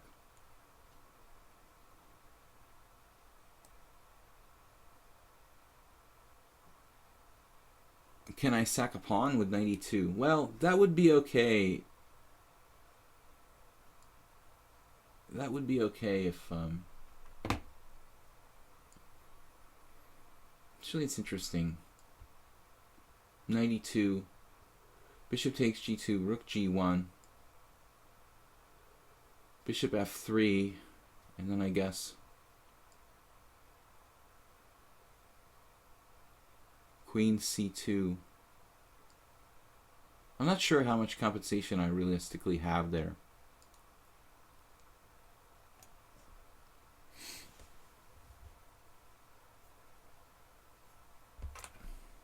The game is rated. Oh no, Big Chicken. You're kidding me. He doesn't. Oh, it happened yesterday too. Alright, Big Chicken. No rated games on stream. You're guaranteed to win, man. I always lose when it's a rated game. I didn't know it was rated though. But D5 actually probably transposes back into like a typical position.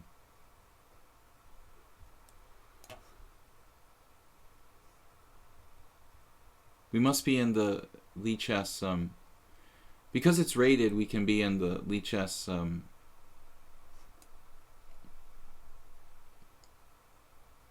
trying to speak, but I just can't. Lichess TV. But knight takes d5, not so usual there. I mean, I think that pawn takes is preferred.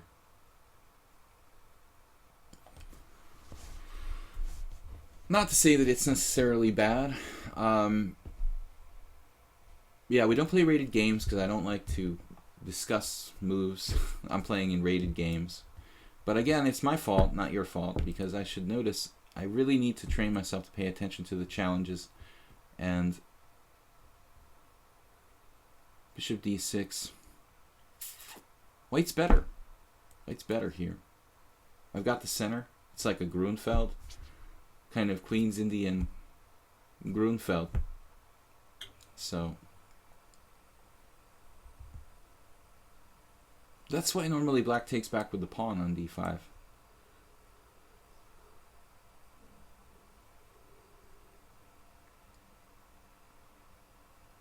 d5.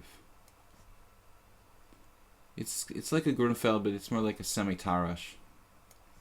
The e6. Yeah, I don't know why we're getting into political discussions here. Nothing has been talked about in that way. d5. This is semi-Tarash type of pawn sacrifice. Shaish. Sacrifice. d5. Pawn takes pawn. e5. I think rook d1 is interesting. Maybe the other rook to d1.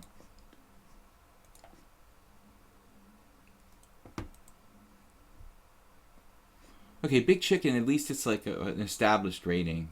He's not like a new account, so hopefully he's legit. Yeah, that's me. He's got, why do I keep clicking on myself? 2022 in Blitz, 2165, only 17 games, classical. But there's usually like that 150, 200 point difference. Yeah, I was thinking about knight b4. I have to take it, but I don't mind. I don't mind. I mean, the bishop on b4 isn't all that great, honestly. We really should have something going on.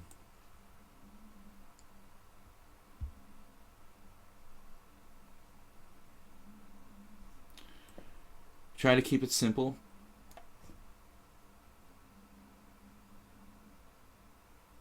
This is not really thematic, but it is in a way, because when you lose the bishop pair, generally speaking, it's usually a good idea to trade the like bishops off. You can disarm his bishop's pair with bishop a6. It's kind of passive, but I don't really see myself having a direct attack on the king side. So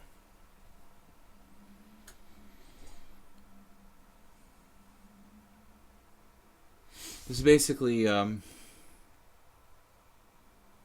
a blunder. Basically self-preservation kicking in.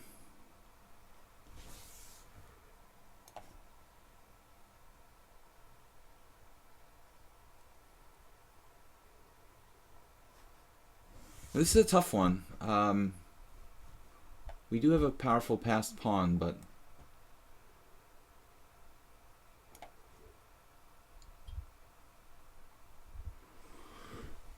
the rook is pretty powerful on d5. Rook e8, threatening a very, very subtle tactic.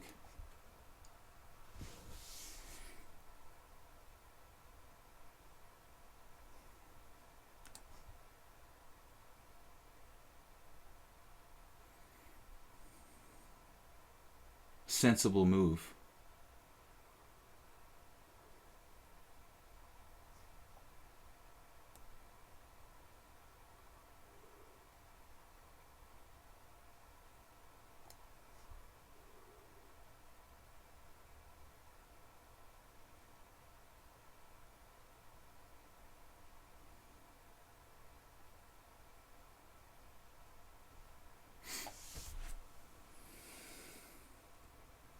I might be able to win a pawn. Or just win the game. I thought bishop f8 was mandatory to defend g7.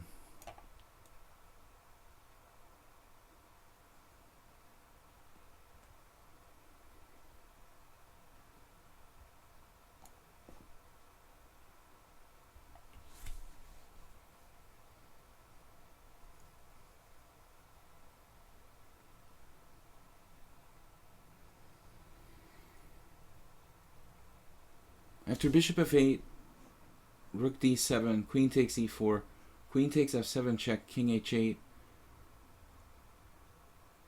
rook takes a7.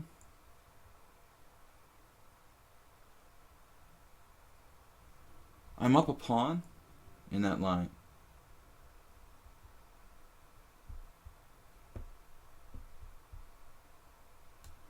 Alright, thank you for the game, Big Chicken. Halligator will be, unless it's a really short game for some reason against Halligator. If it's a normal 15-minute game, I'm going to make this the last game. If it's short for some reason, I can play like one more blitz game for today. I'm bailing out a little bit early, basically here. So Halligator, good luck. This is a long game, then it's the last for today. If it's not, somebody else can challenge me to like a blitz game. Halligator, unrated, casual. Yeah, I mean, I don't like to play rated games. I was talking about this yesterday because I'm at a time handicap, basically, discussing the moves. Plus, I don't really like, telling people what I'm going to play during the game, telling my opponents what my ideas are. So it kind of makes sense to play more of an unrated type of games.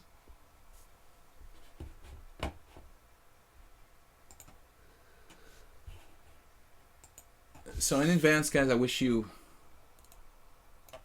guys happy vacation and holiday, whatever you want to call it, and we'll be back on Monday, December 26th. If you want to contact me about chess-related stuff, videochesstrainer@gmail.com. You can also check out my YouTube videos, Video Chess Training, on YouTube. Brazil score. 7-1 Brazil score. Talking about football. Halligator is a pretty good player, though. He's 2,300. A lot of it comes down to style. You might play two players who are the same strength, but maybe your style doesn't match up that well stylistically against certain people. Alright, I'm going to play knight c3. I've been playing queen c2 a lot against the Slav. It's really boring. Kind of sick of that. And we'll play old main line, I played a lot. I haven't played this on the stream. The long variation of the Slav. I think it's very difficult for white to get anything here. Everybody knows it really well. But in my chess history, I've played a lot of games in this line. But it is very difficult to get an edge for white. So I've been experimenting with other stuff against the Slav.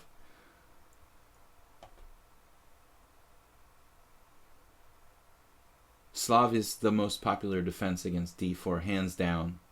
I would say really since the last 15 years or so. There was a time when maybe you could say like the King's Indian. After Kasparov was really at his height and he was playing the King's Indian a lot, I think it's possible that maybe the King's Indian or Grunfeld were like the most popular defenses for black. But it seems to me that really in this post-Kasparov era,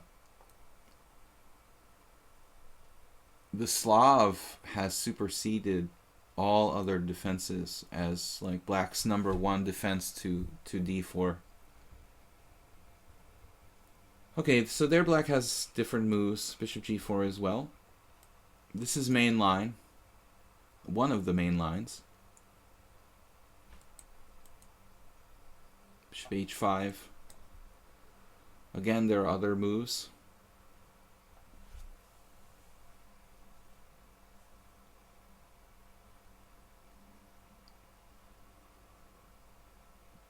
Now this position, rook d1 might be a move.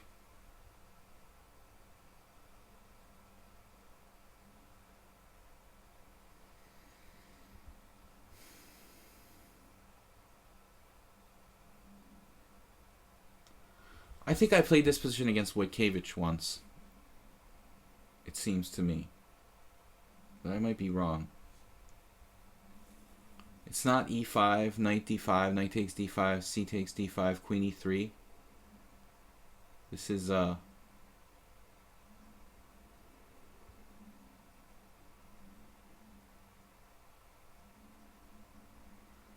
Beliavsky may have been one of the first to play this concept for white. There are other moves. Who's the best processor for chess base? Good question. I don't know. That I definitely don't know. I haven't bought a new chess base in a few years. And I don't have the most recent version.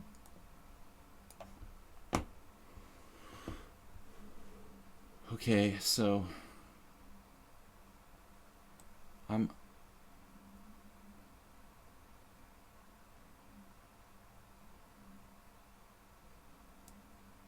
is this the main line? Is this my memory is correct here?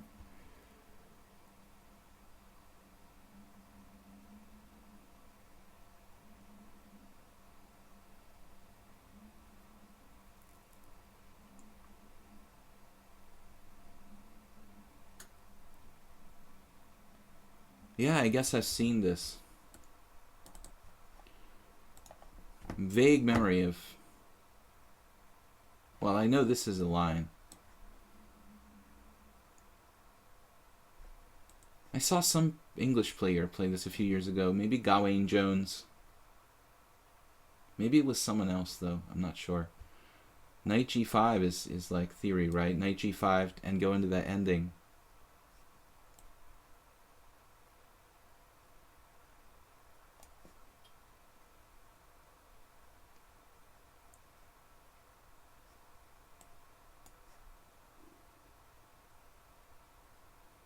We're definitely at the end of my theoretical knowledge here.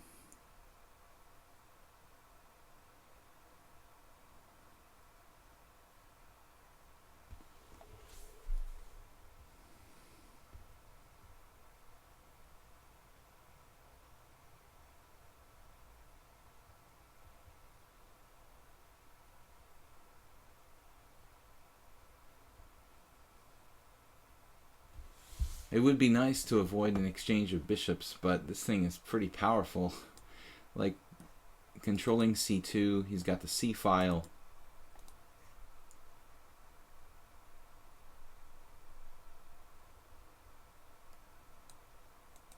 I can't imagine I can just give that up. Bishop b5? Is this...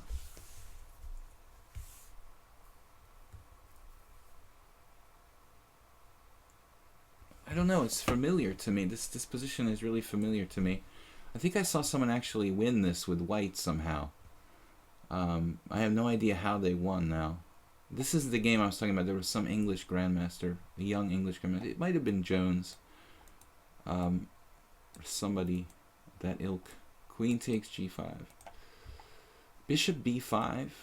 Trading, avoiding the exchange of bishops somehow. Looks sort of dubious.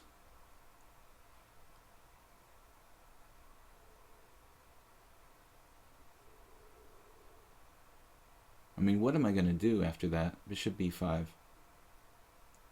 I don't even understand what it does. The memory is a tricky thing, and trying to like remember a game like you saw just once, it's oftentimes leads you into trouble.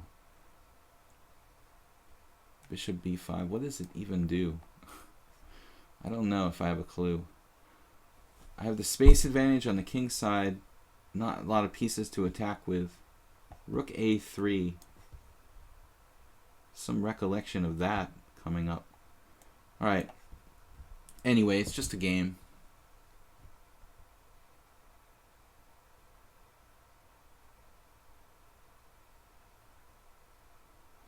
I mean, AMD processors have a good reputation.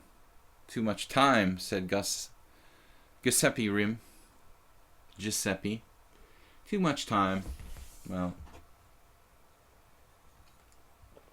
I don't want to make a mistake.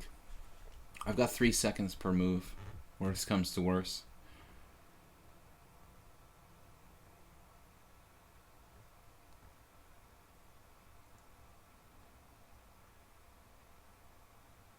I shouldn't really lose, I guess.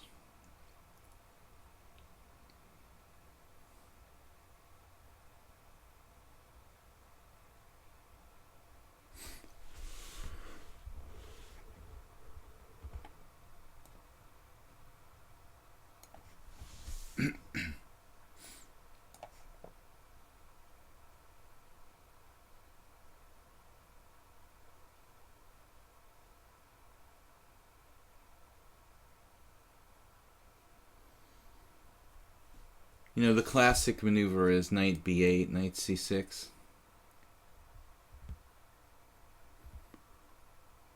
Might be a little slow here.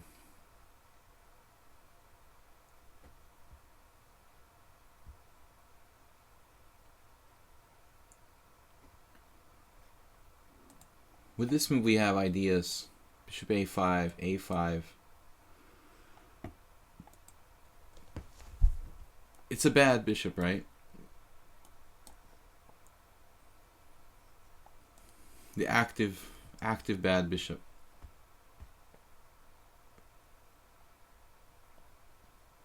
Okay, guys, this will be the last game for today. I'm going to take off.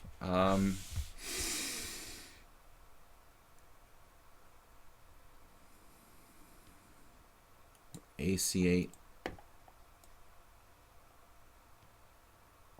Does bishop b4 something have any sense? I don't know. No time, though. No time for extra special deep thoughts here.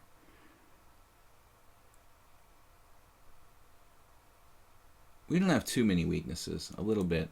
These pawns are always a little tender in this line of the Slavs, so we always have a little bit of weakness on the queen side. Having played a4 isn't really ideal, but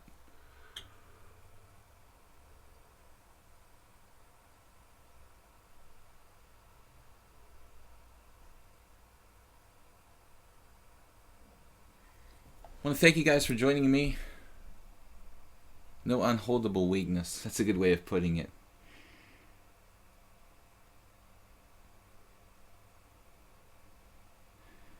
If a weakness is a weakness and no one can attack it, is it really a weakness?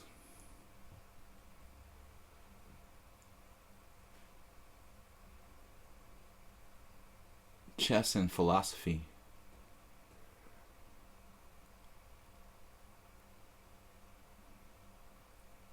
No, seriously, I mean, if you have a weakness, but no one can attack it, it's not a weakness, right?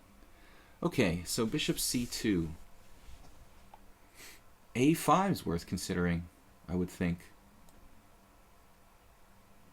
I don't want that pawn on a white square.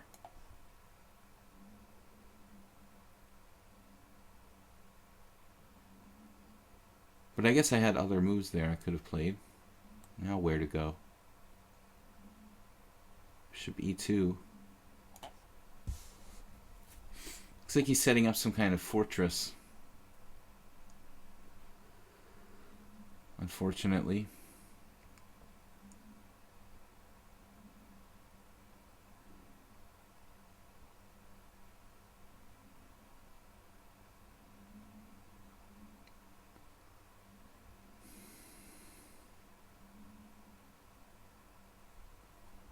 It's looking kind of tough to break down the fortress.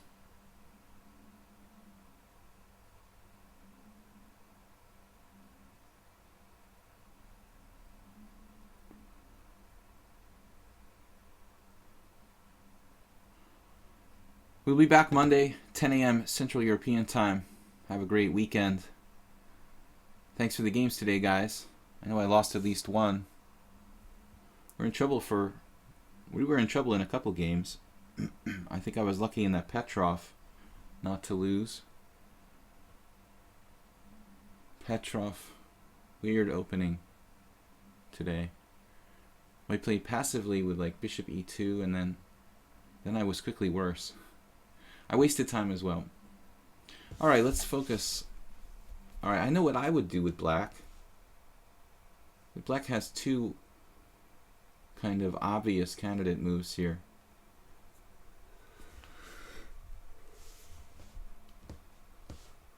Probably more than that. Yeah. I guess three. I see at least 3 or 4.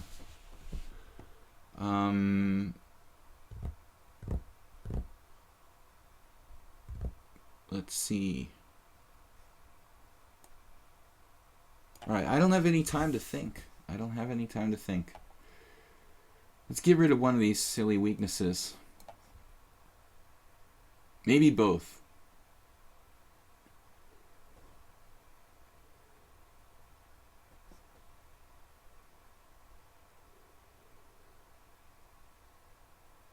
Intuitively, this feels equal. Black was never really in trouble. Tiny bit passive, but objectively solid and shouldn't lose.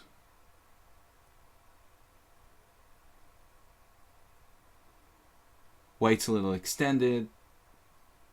Wow, this was not part of the program. Knight b8.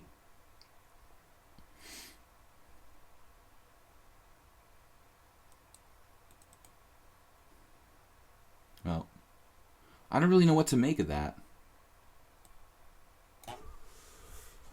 It's enough pawns on dark squares, I guess. I made a silly move there. Or did I?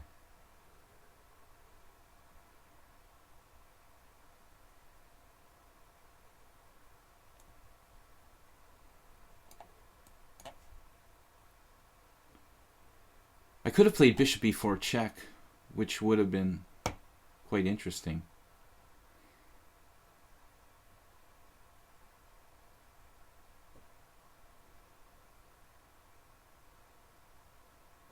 We had no time to think.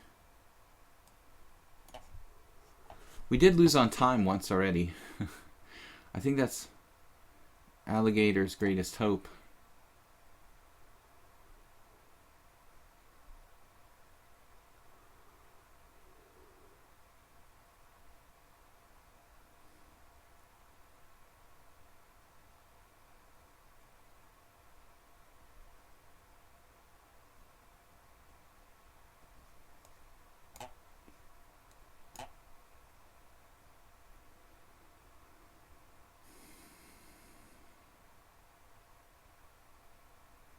No risk.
Kidding me. This is a draw.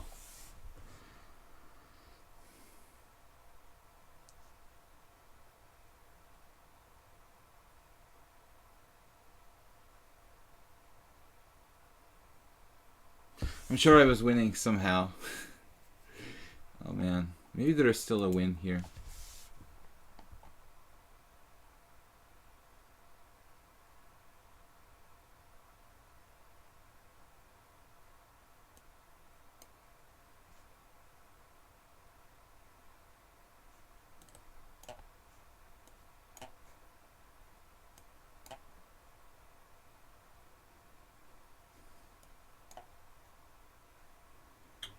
There's no way to win. Alright, man. Good game. Thank you guys for joining me. I think we were winning there. I shouldn't have traded down the opposite color bishop endgame, though. Thought it was enough. Wasn't enough. Good defense from Alligator. So, e6 is not enough. Shouldn't trade the the bishops there. Bishop for knight on c6. I should have been more patient. But anyway, it's a little tough with limited time. So we'll see you guys Monday. Thanks for the games, and have a great weekend and holiday season. Thank you, and see you then. 10 a.m. CET Monday.